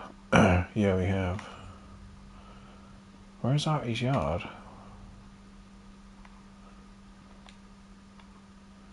Whoa, you gotta be kidding me, it's all the way over there. Gonna need a carriage for that.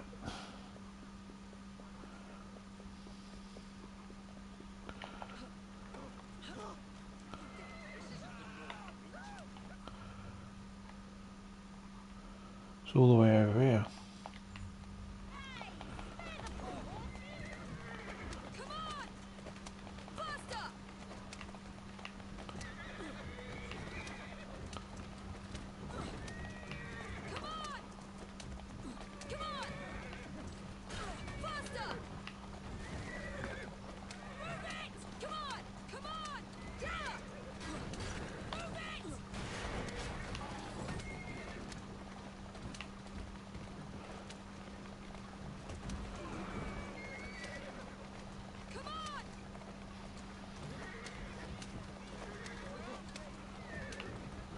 Oh, miss.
Evidence wall, drawings and text linking various clues and anomalies throughout the mysteries that have been solved and the resulting penny dreadfuls.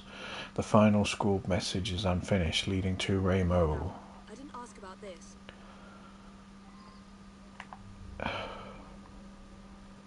Ah, Henry Raymond. Where's the other clue?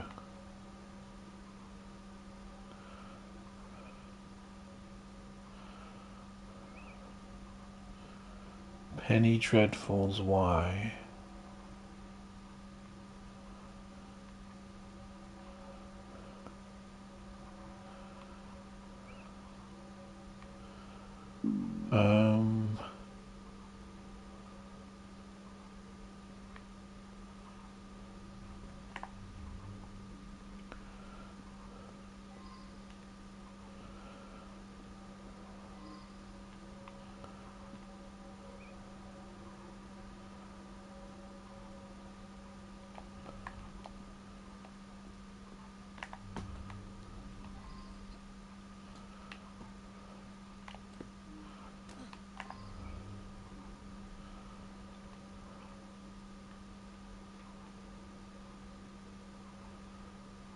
Uh-oh, I can't find it.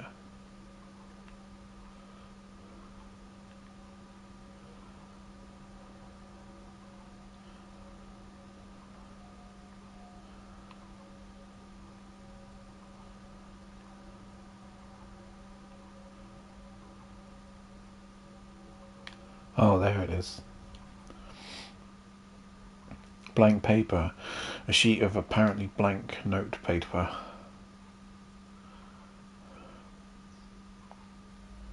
Artie's been all in a state. Thinks there's some sort of master criminal on the loose. Then this morning, he's gone. Come to think of it, he had been going on about the Queen and all for the last day or two. Seemed to think she was in some sort of trouble. He said he was onto something. Said everything added in clues. You know, when he he thought something was important, he'd write it up in invisible ink. Lemon juice like. He'd use smoke to read it. If you have a way to make smoke, you can see what it says. I did see Artie's friend, Mr. Raymond. He'd just come from Purlock Publishing with his new Penny Dreadful. Seemed very excited about it. I never liked him much.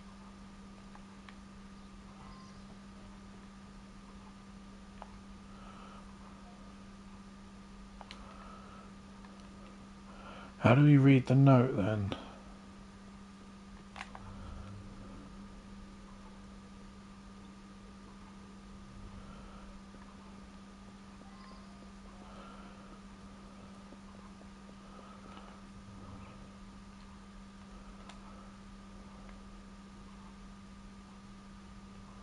Is there another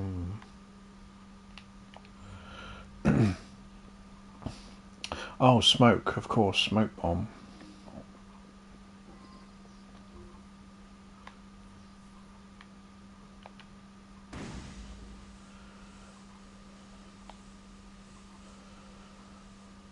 Written in invisible ink, Purlock Publishing, Henry Raymond. It's all connected. Follow the clues.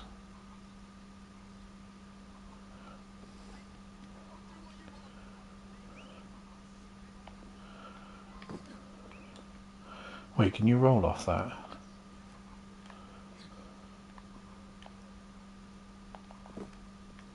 Don't think so. Purlock Publishing. Ah, it's only across the road.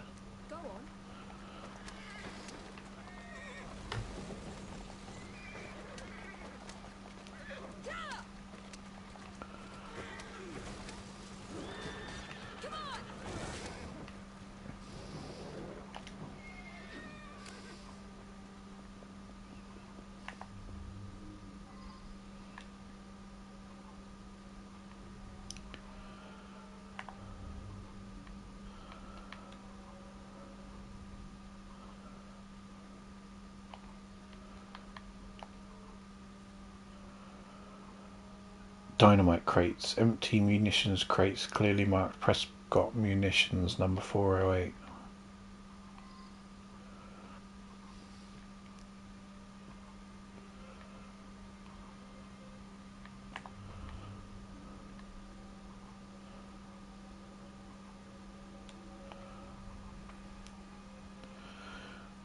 Plan of Buckingham Palace, the Queen's study is circled in black.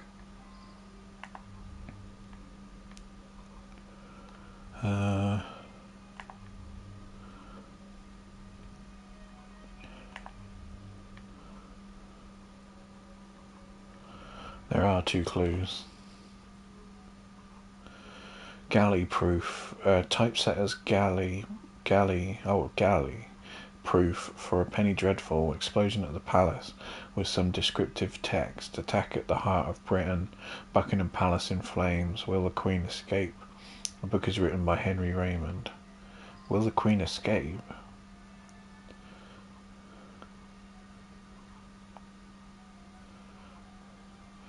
And O Royalist pamphlets, down with the monarchy, an end to our suffering under Victoria.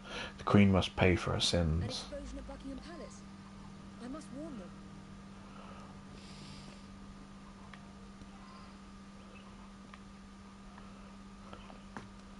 Speak to a palace guardsman. Oh shit.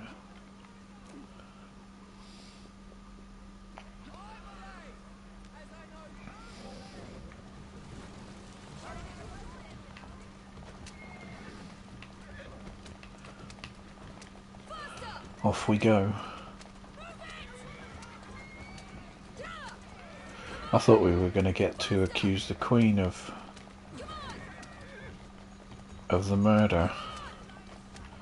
Would have been funny to see her reaction, but it seems the clues have led us off the trail, and now she's going to be locked in. She, the Queen, is going to be locked in and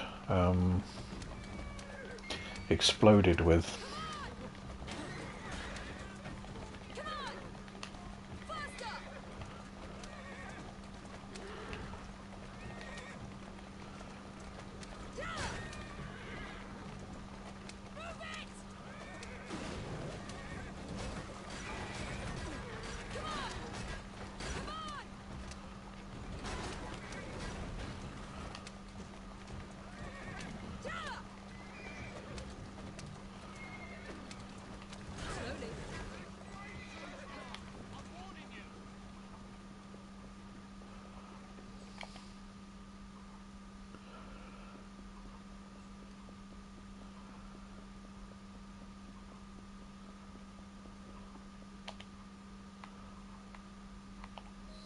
There's at least 100 people here for the knighthood ceremony.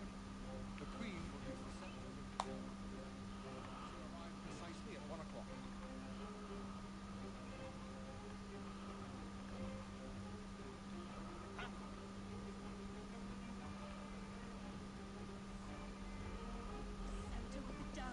Everyone leave, please! Do as you're told. I do hope she does not. Everyone leave, please!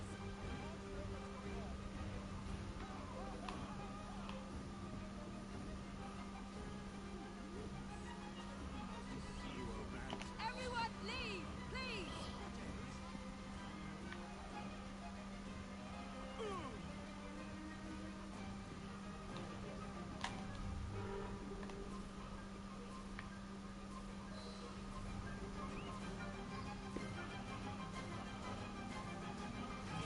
I've saved them. Nothing is happening. No explosion. What is this? I've been tricked. Raymond. Why has he done this? Damn. Didn't get to speak to the Queen in time.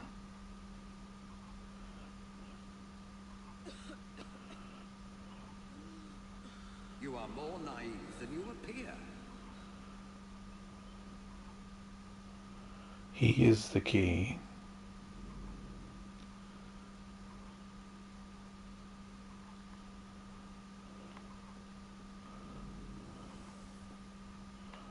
This is a weird murder investigation, isn't it? Whitechapel, GA.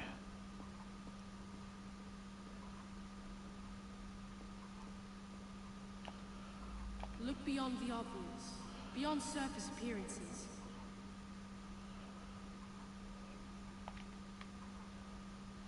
Look beyond the... Yeah, okay. I couldn't leave then.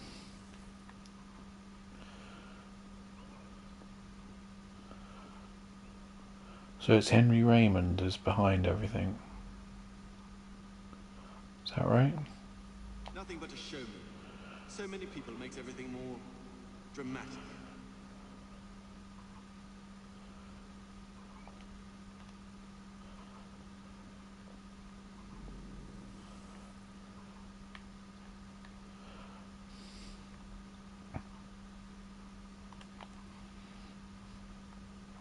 Dynamite crates, empty munition crates clearly marked Prescott Munitions number 408.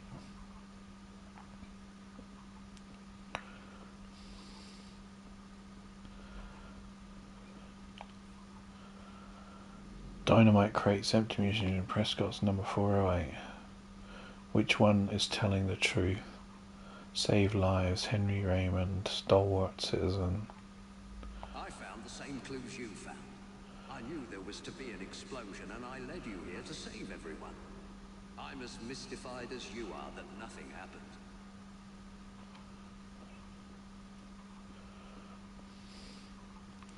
Terrorist. You've helped me herd all those dreary people to certain death. We shall hear the explosion presently. Criminal mastermind. Seems to me you've created the perfect diversion, haven't you?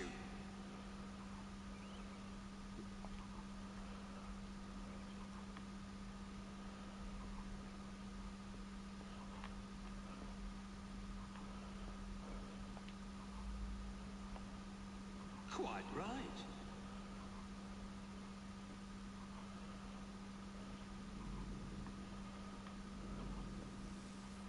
Oh, I should have accused the other one, shouldn't I?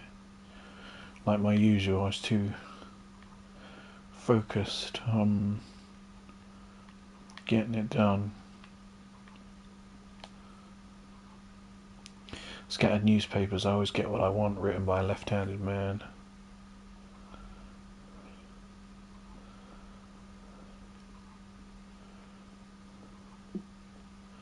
We're going through all the investigations, those, aren't we? I brought him his invitation to the knighthood ceremony, the one with the special scepter.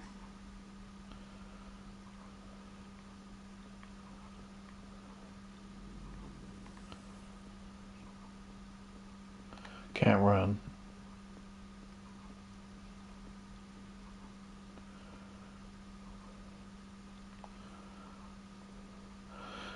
Several articles, one about the coming ceremony where the Queen will be use the storied sceptre with the Dove Knight, an industrialist.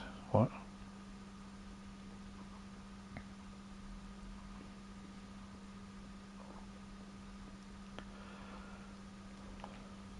Never trust a man who tells you what you want to hear. He is after something. That's an intriguing thing to say, right? Absconded with the Queen. While you were chasing all those people around, I absconded with the Queen. A hefty ransom is now due.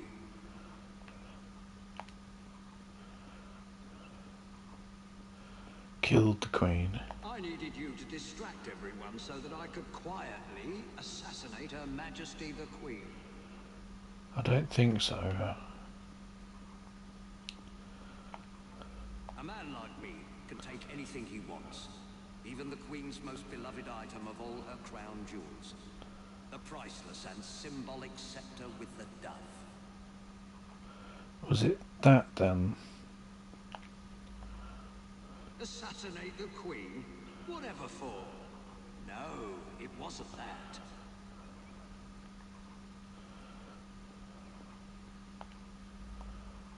It's not a bad idea.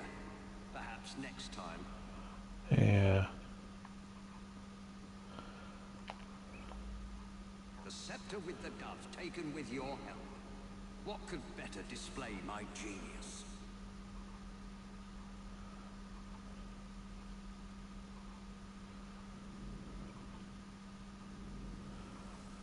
Oh god, there's more.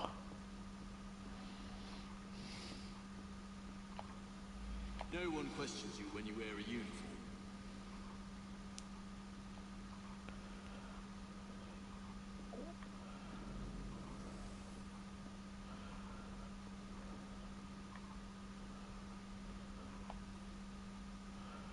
Spider, a large distinctive spider curled up in death.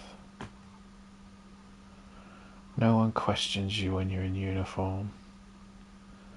Lots of con people have used that technique, haven't they? I suspect the solution will turn on geometry. What?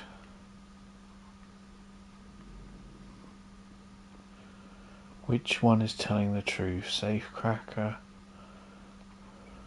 I am a fellow of many skills.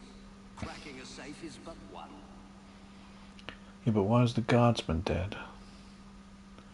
Watching. I simply watched the Queen open the safe when you arrived. Oh, you could be the dead body.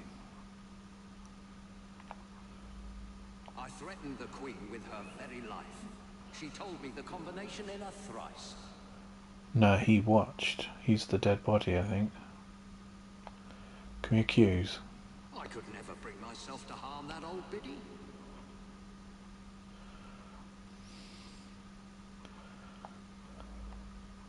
That wouldn't make a very good story. Something more dramatic.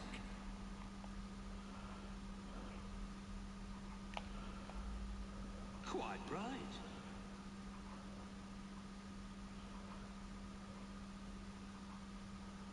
The dead guard was I. The spider venom allowed me to fake my death. I had a perfect view from where I lay.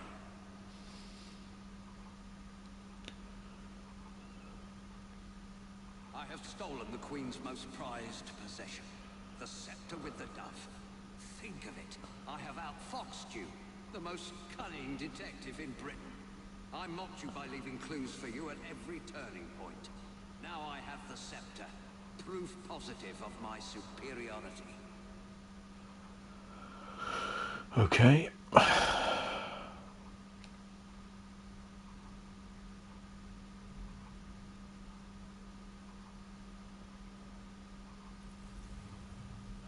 Well, we got there in the end.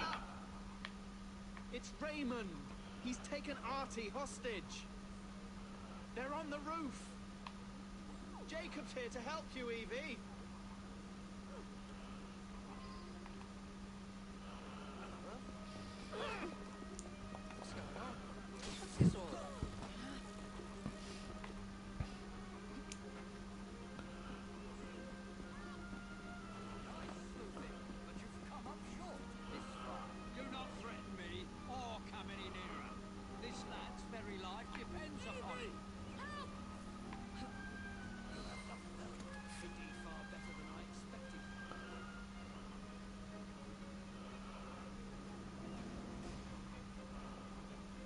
cutscene. Keep him busy, Evie. It won't be long now. Oh wow, I said that yesterday, didn't I? About there not being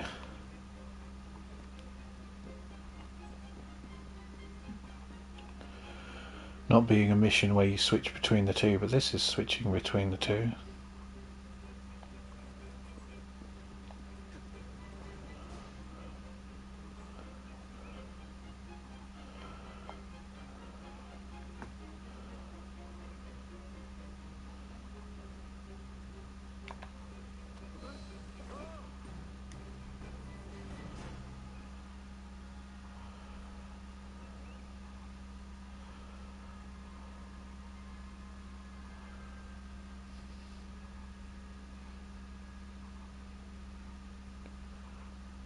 I suppose this means our detective days are over. But what about you, Artie? I'm glad I survived Mr. Raymond's insanity, but sadly he won't be here anymore to write more books. A great loss, I'm sure. I'm quite serious, Miss Evie. Me and my friends waited every week to read the next number and find out what happens next. Why don't you write some yourself? The fellow would have to be very clever indeed. Sounds like you'd be in your element, my dear. The gruesome Whitechapel murders by Artie. I should think I would use my full name. By Artie Conan Doyle. I'd use Arthur. Sounds more of a serious fella.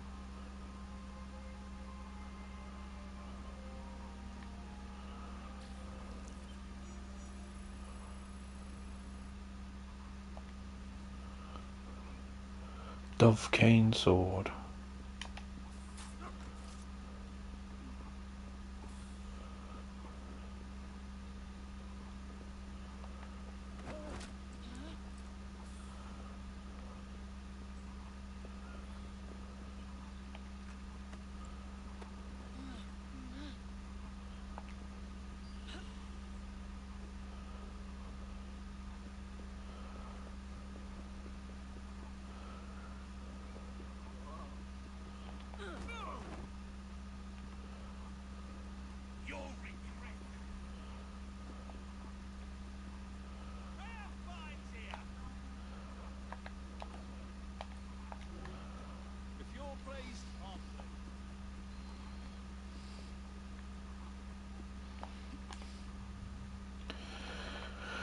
Ah, see, okay, done,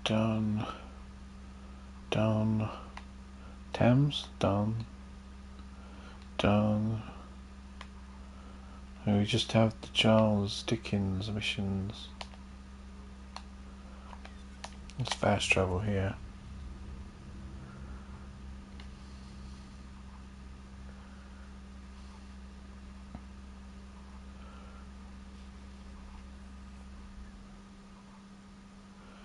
Death from natural causes. Oh boy. Someone suffocated in the Underground Railway.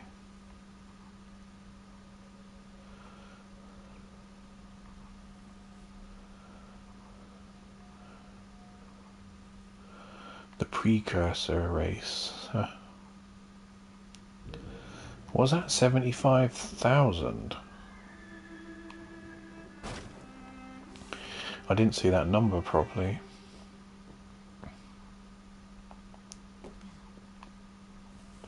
At the beginning of time.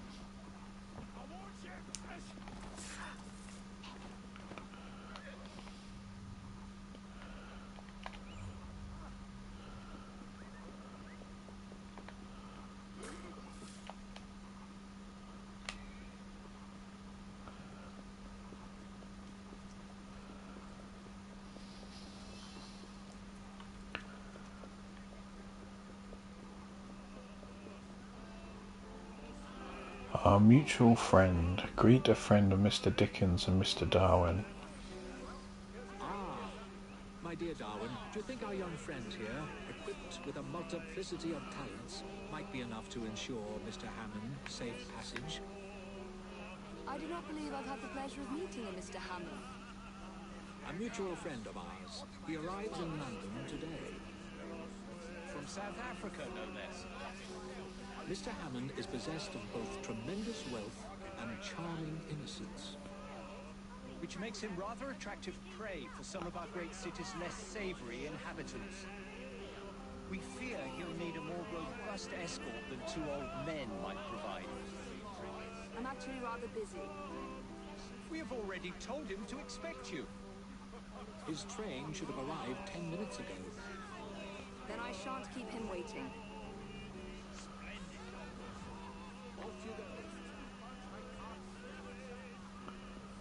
Locate John Hammond.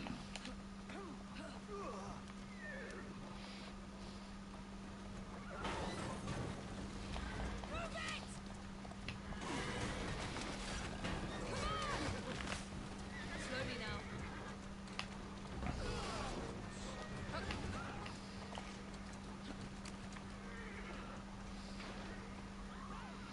I vaguely remember this one.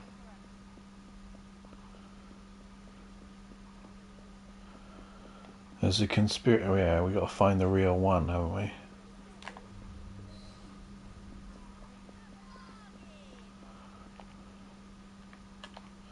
Mr. Hammond, I believe? That is correct. Evie Fry. Mr. Dickens sent me to meet you. Now, good old Dickens. How very kind of him. Lead on, then. Right, then, miss.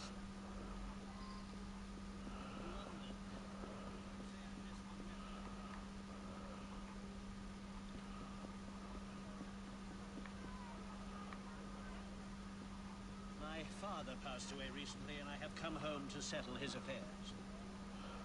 Also, I am to be married. Lucky you. Too eager for the happy event. Well, Care to trade him for mine? By Jove, you're handy to have around. I fear my wealth attracts too much attention.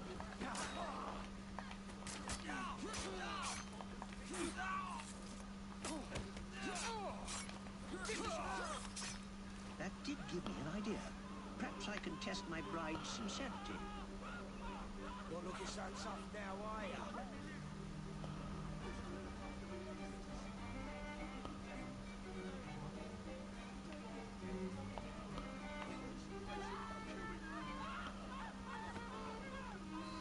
I am now officially dead and have thus shed my fortune.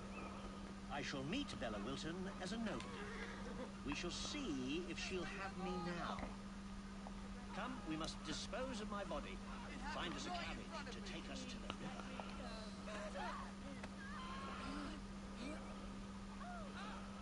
Huh? What are we doing all this for then? Good work. How exciting. This is like something out of a novel.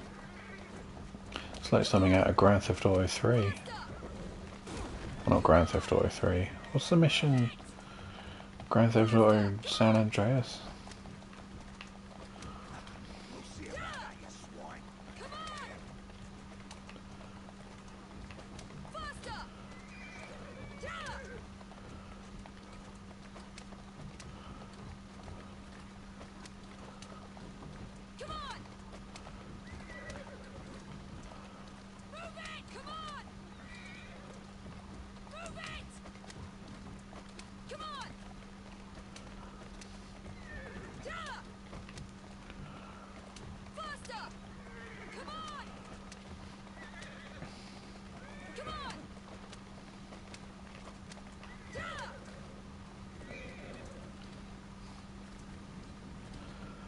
easy now.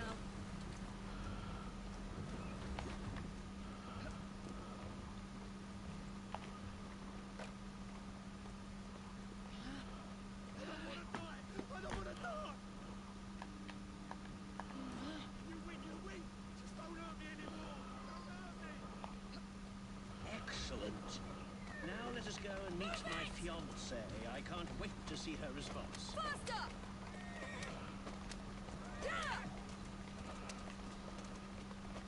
I feel quite liberated, as if a great weight has been lifted from my shoulders. Easy, easy.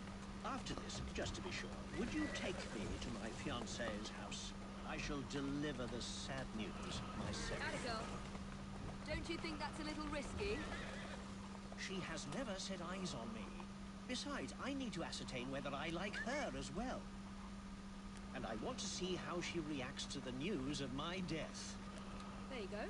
Come on, hurry up! This is taking far too long. You're going the wrong way, I'm sure of Easy. it. Come on. Please hurry, I'm very anxious to meet Miss Wilson.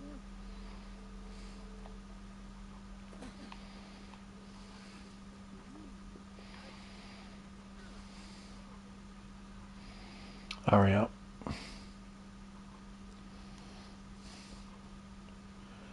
Miss Wilson? Yes? My name is John Rokesmith. I'm afraid I have some terrible news for you. Oh? Your fiancé, John Hammond, was found dead in the River Thames this morning. Oh, how awful. Poor Mr. Hammond. I am at a loss at what to say to you, sir. You must forgive me. She is delightful. Why, I do believe I love her. I hope she's more intrigued than she is appalled.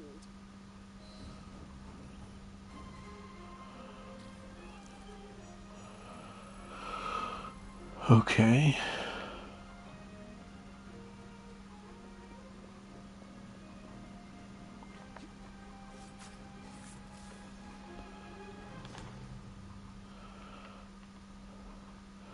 There's more to this.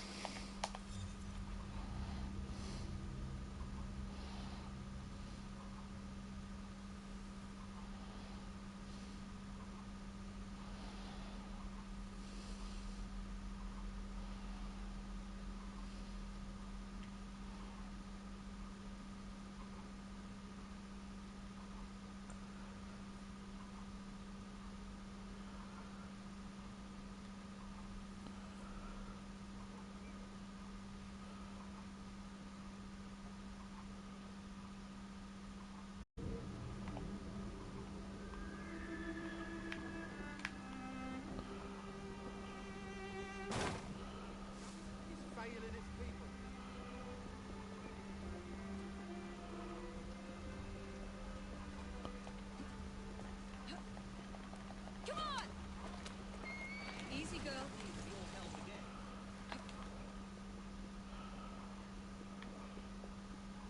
Cupid and I require your services. An artful plan helped John Hammond win the heart of the girl.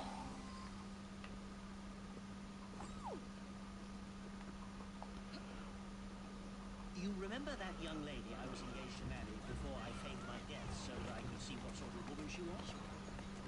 Well, I have good news. I'm now in love with her and I want to marry her after all. And I need you to help. I have a rather artful plan. You, playing the part of a ruffian, will kidnap her. Then you must bring her to where I am waiting. I shall leap from a shadowy corner and beat you to a pulp, thereby saving her life and winning her heart. Have you thought this through?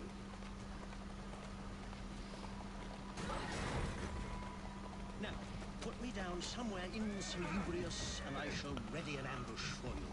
Somewhere in Lambeth should suffice. Insalubrious.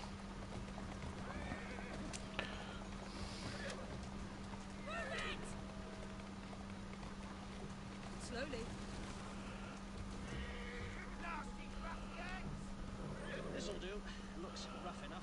Off you go and nab her. She's at Waterloo Station, I believe. Oh, and make There sure you are. you play your part well. Come on! Yeah!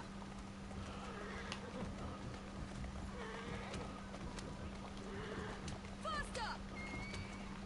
Move it! So we're gonna kidnap his soon-to-be wife, if she will be his wife, and then bring her to him, and then he's gonna beat the shit out of us. Oh, this ain't the right place.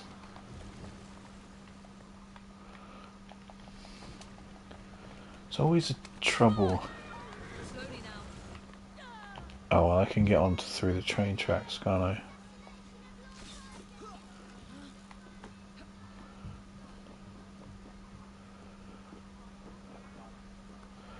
Oh yeah, that's the point. Did I read the story so far?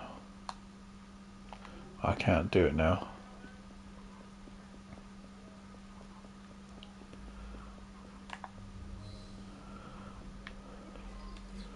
Oh, she's on the walkway. You're coming with me. No noise, just walk. Help! Oh my goodness! How do I get out of here? How do I get out? Unhand me this instant!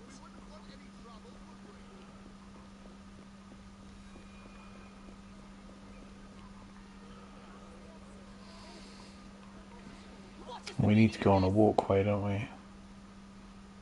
Silly me. Bloody police everywhere. This is terribly inappropriate.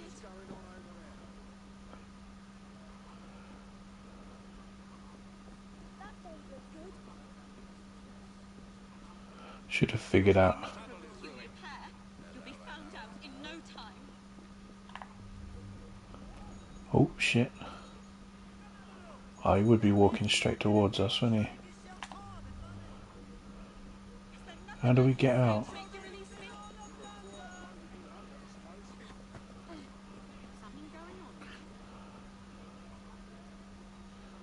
There's police bloody everywhere. Hey? Ah.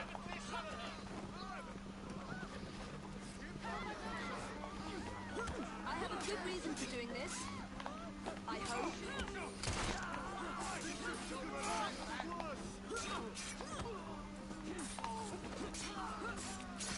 Where did Bella go?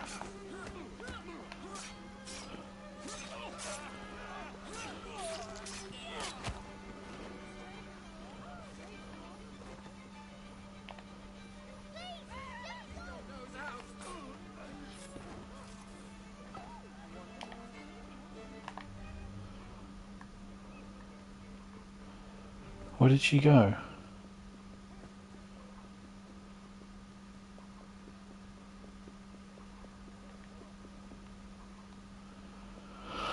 Oh, bugger. Ah. I tackled her, though.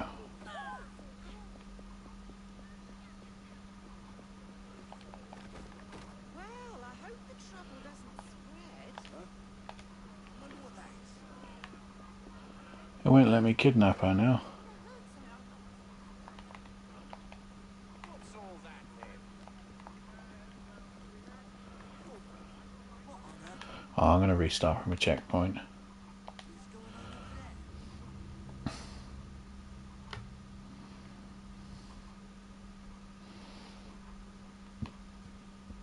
Got to be careful walking down the stairs.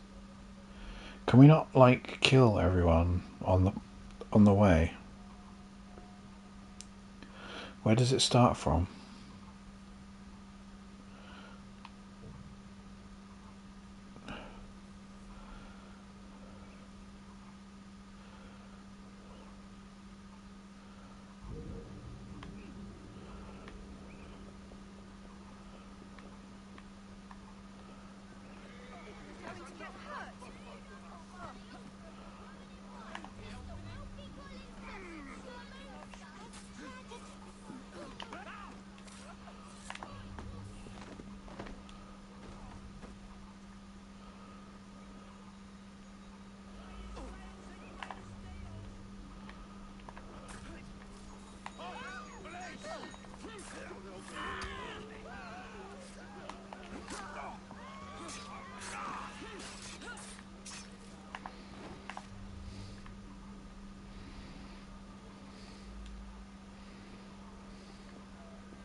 She's not even on this place, is she? Ah, go up the stairs.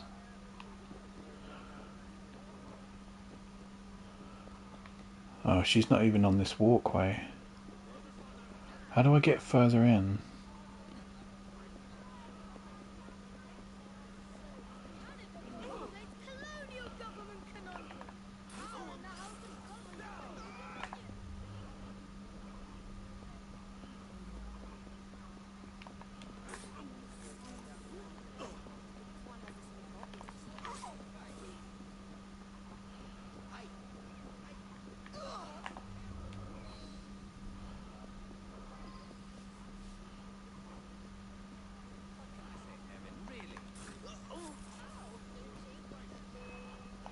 Oh, damn, don't get her now.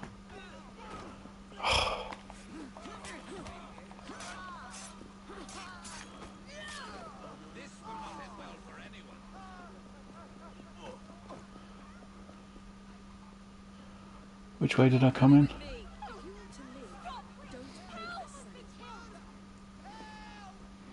Just follow the trail of dead bodies.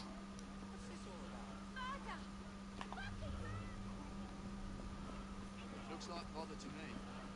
Where did I go? Unhand me this instant.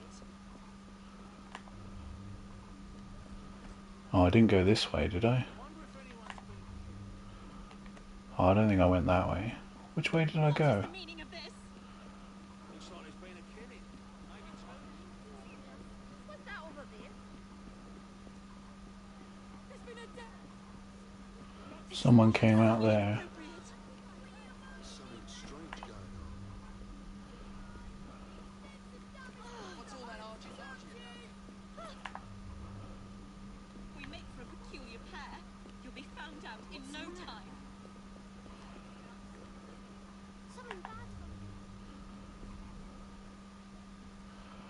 Down the stairs we go. Is there nothing I can say to make you release me?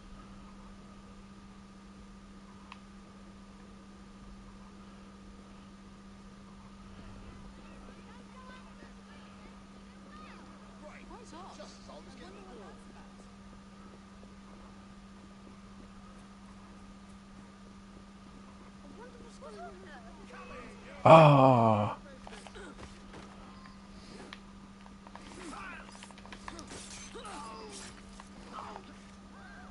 Damn, we were so close.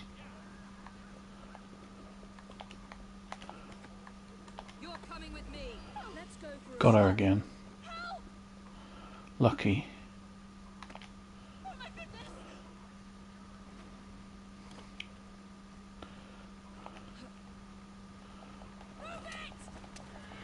Off to John we go.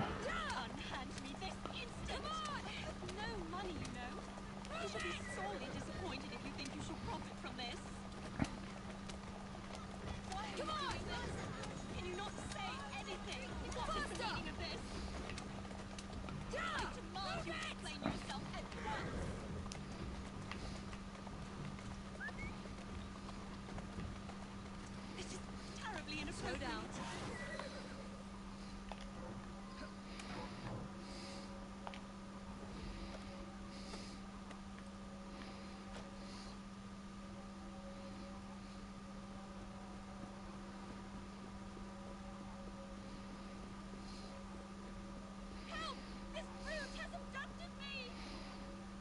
Unhand her, ruffian! I shall save you, madam, for I am John Hammond, your fiancé. Oh, merciful! Take this, you rogue!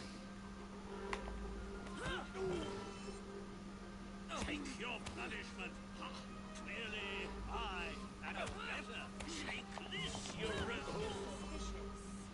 Take your punishment!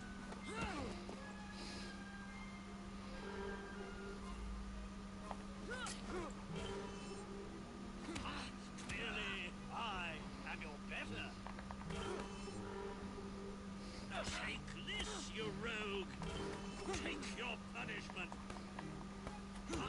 Clearly, I am your better! Way. What a happy coincidence that you were here to save me. Wasn't it? And if you will allow me, my dearest Bella, I shall forever be by your side to protect you from this day forth. Come, my dear, let us be gone from this terrible place, and I shall explain all.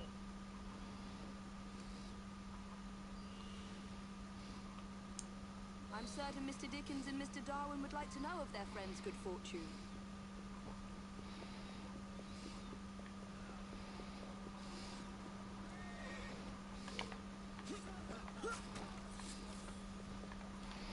Is that Bella? Why is she just... Never mind, not my business.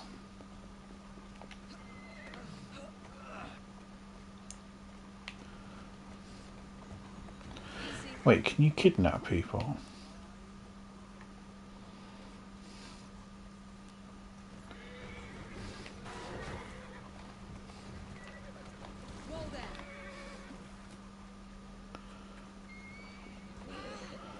Ah. Oh, no, no, no. What happens if I shoot her? I literally can't.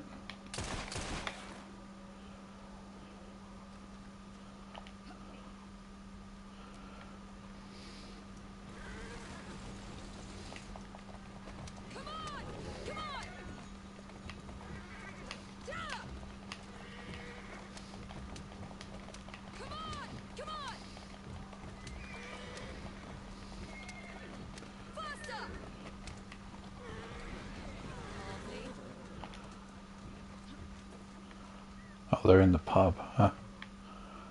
Silly me.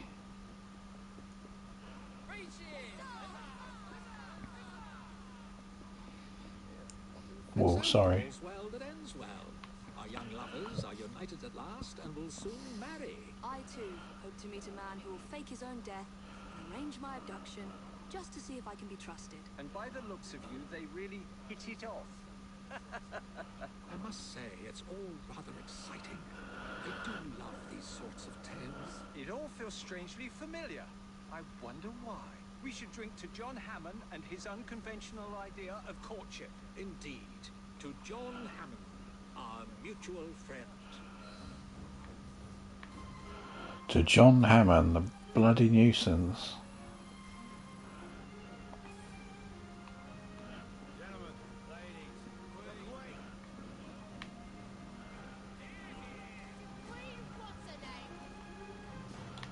Look at these people having a nice little refreshing drink on the side of the street. Right, what have we done? Right, 1 out of 1. 1 out of M. 2. Done, done, done. Everything's done. Should we do a main mission? See if... let's do a main mission. Just for the hell of it.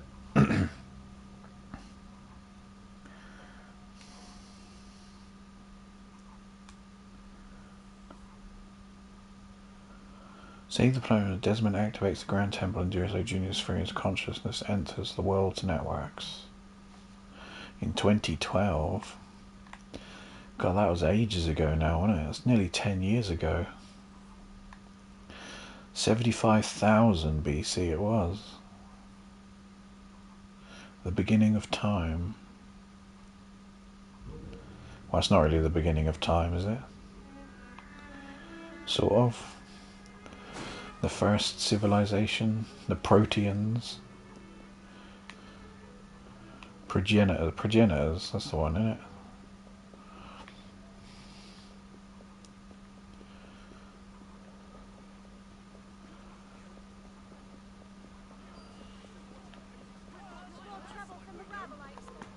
Now what could that be?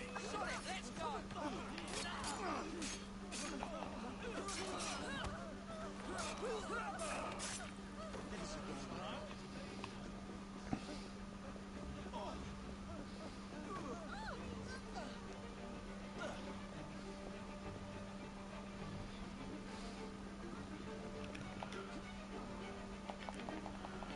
The Prometheans. Isn't that another? The Prometheans.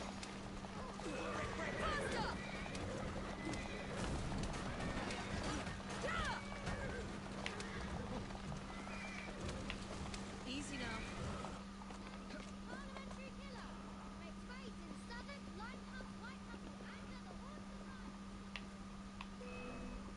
Oh, for God's sake, we got picked up again.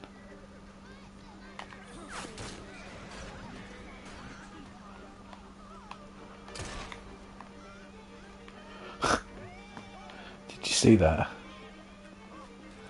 I shot him just as he was getting off the carriage and he died. And then he took full damage and died.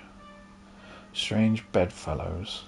Jacob accepts Maxwell Roth's invitation to me. Oh yeah, we were going to read the thing. Story so far. Jacob visited Parliament to uncover Starrick's plan in politics, assassinating the Earl of Cardigan. Evie and Henry attempted to recover plans showing the location of the shroud. Henry was captured and Evie chose saving him over finishing the mission. Blaming herself for the failure, Evie cut her ties with Henry. Her 85% synchronization.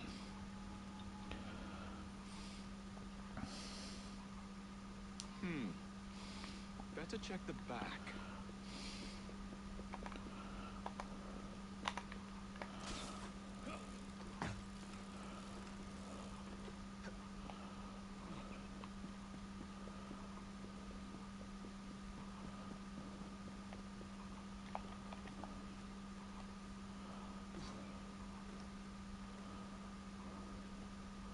What the fuck are you doing?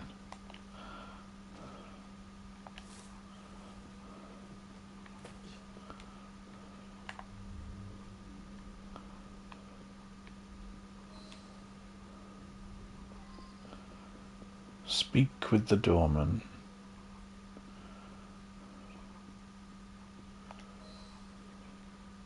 I'm here to see Mr. Roth. Weapons? No, thank you. I've got my own. You should be on the stage, sir. This way.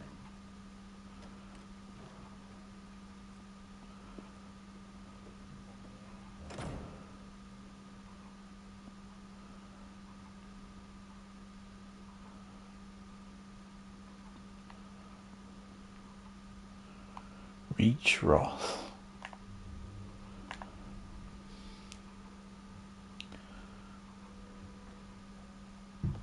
Ah, our honored guest has arrived. Come, sit. I've had my eye on you for some time. I find your heroics in battling the great Crawford Starrick quite magnificent. I've been picking off your soldiers one by one. Doesn't that make you angry? On the contrary, surprise is a spice of life. Now, Mr. Starrick, that's a different story. I'm drowning in directives, all terribly poorly. Let's say we work together and bring him down. I'm not so sure about that. My friend, if I fail to provide you with the chance to cause Starrick some pain, well, you can charge into this theater and kill me yourself. What do you get out of all this? The chance to have a little fun with the bravest man in London.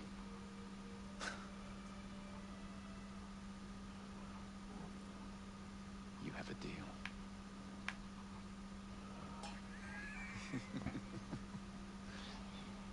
Lewis, my carriage. Shall we?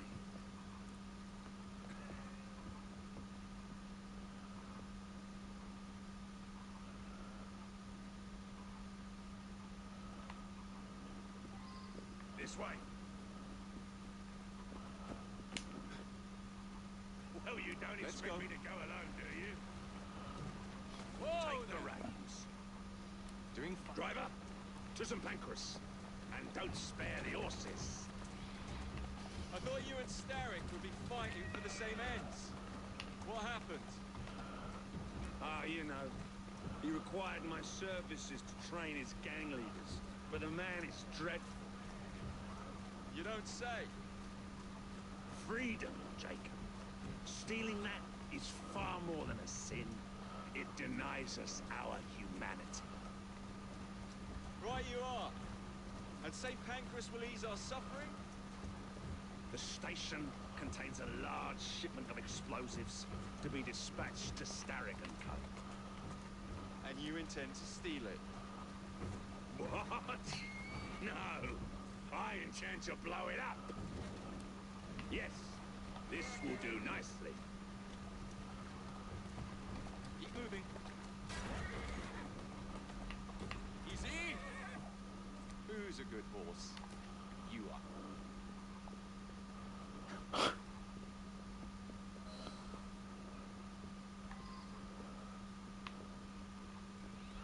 Oh, we can parkour.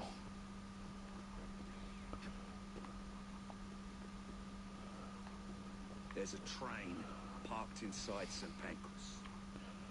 Then I'm to do away with Starrick's merchandise, leaving chaos in my wake? Why not, Jacob? Why not? As we speak, the up train is headed towards us. That may help you enter the station unseen. As long as it remains on the tracks. I'd say good luck, but you don't need it. I shall make certain any reinforcements from Starrick are kept away from the station.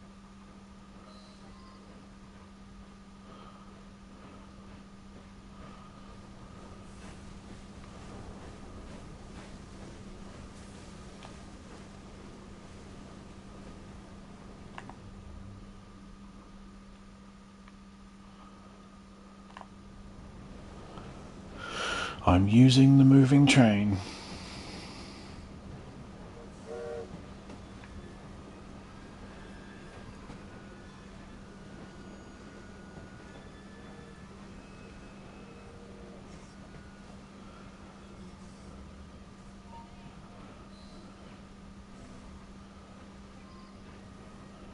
Locate and destroy explosive. Destroy all dynamite by igniting it. Where are they? Nearly there.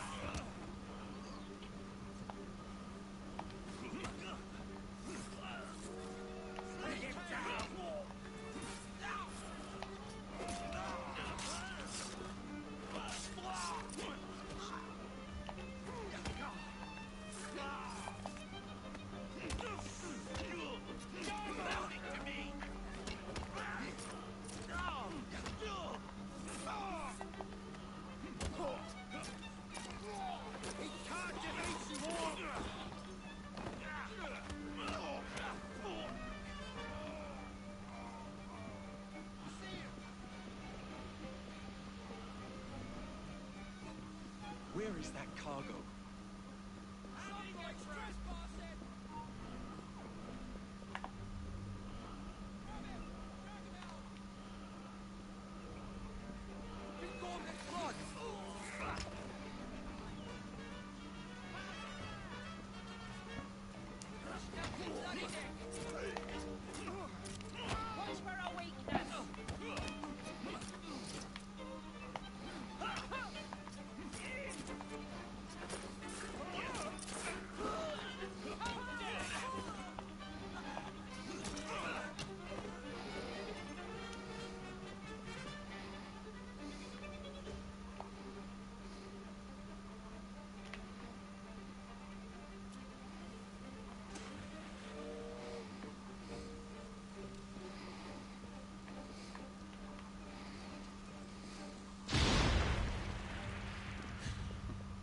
Someday you blighters will understand that I'm doing this for your own good.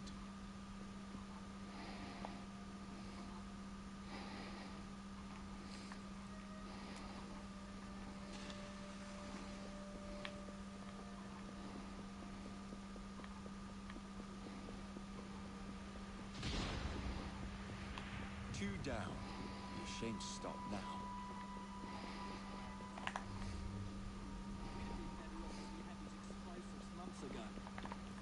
That's a fact. My brother is... Your brother is who?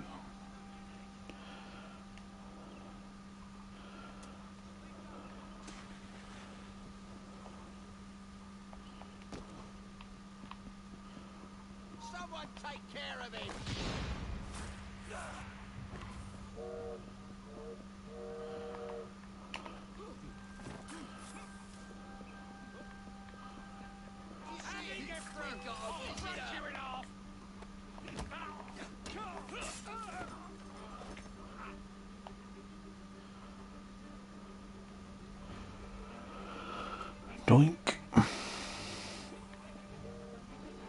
The final one.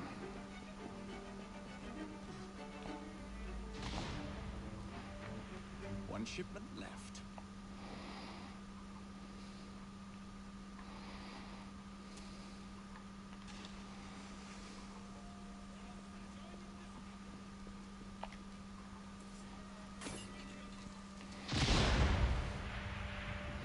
Now to find somebody to drive this hunk of metal.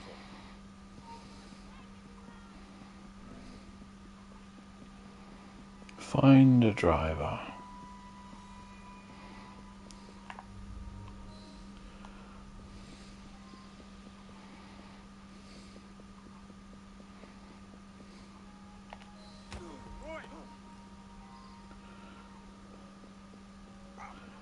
Get your bleeding hands off me!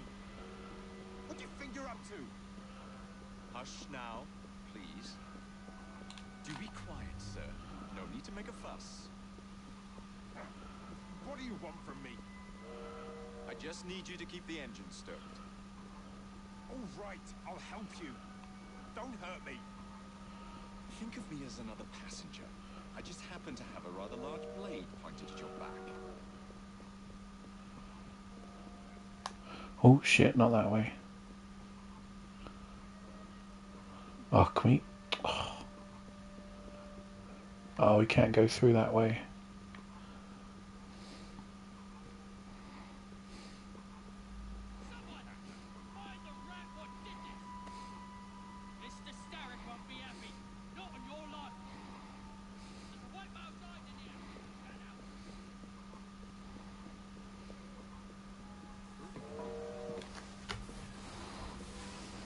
Would you be so kind as to get us some steam?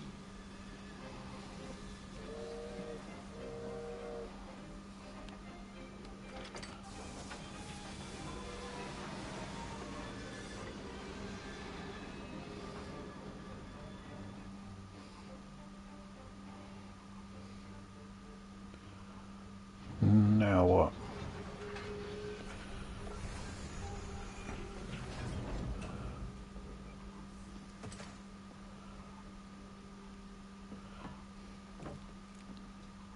Splendid!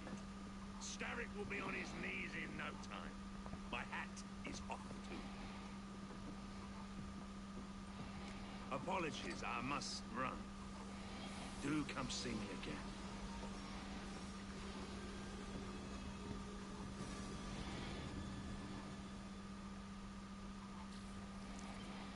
Dink dink.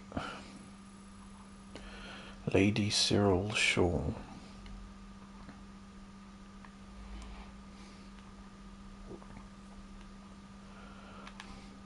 Let's have a look at that. Oh yeah. That's different, isn't it? That's the scepter. Dove cane sword. Love gold, hate subtlety. I've got just the thing. Have we still not? Oh no, yeah we have. Okay. Unlock the last Kirkry. Switch to Eevee. And capes. Lady Cyril shawl. The same shawl worn by the 17th century assassin known as Lady Cyril. She was last seen in Nice before she disappeared. Where did this shawl come from? There's another secret item.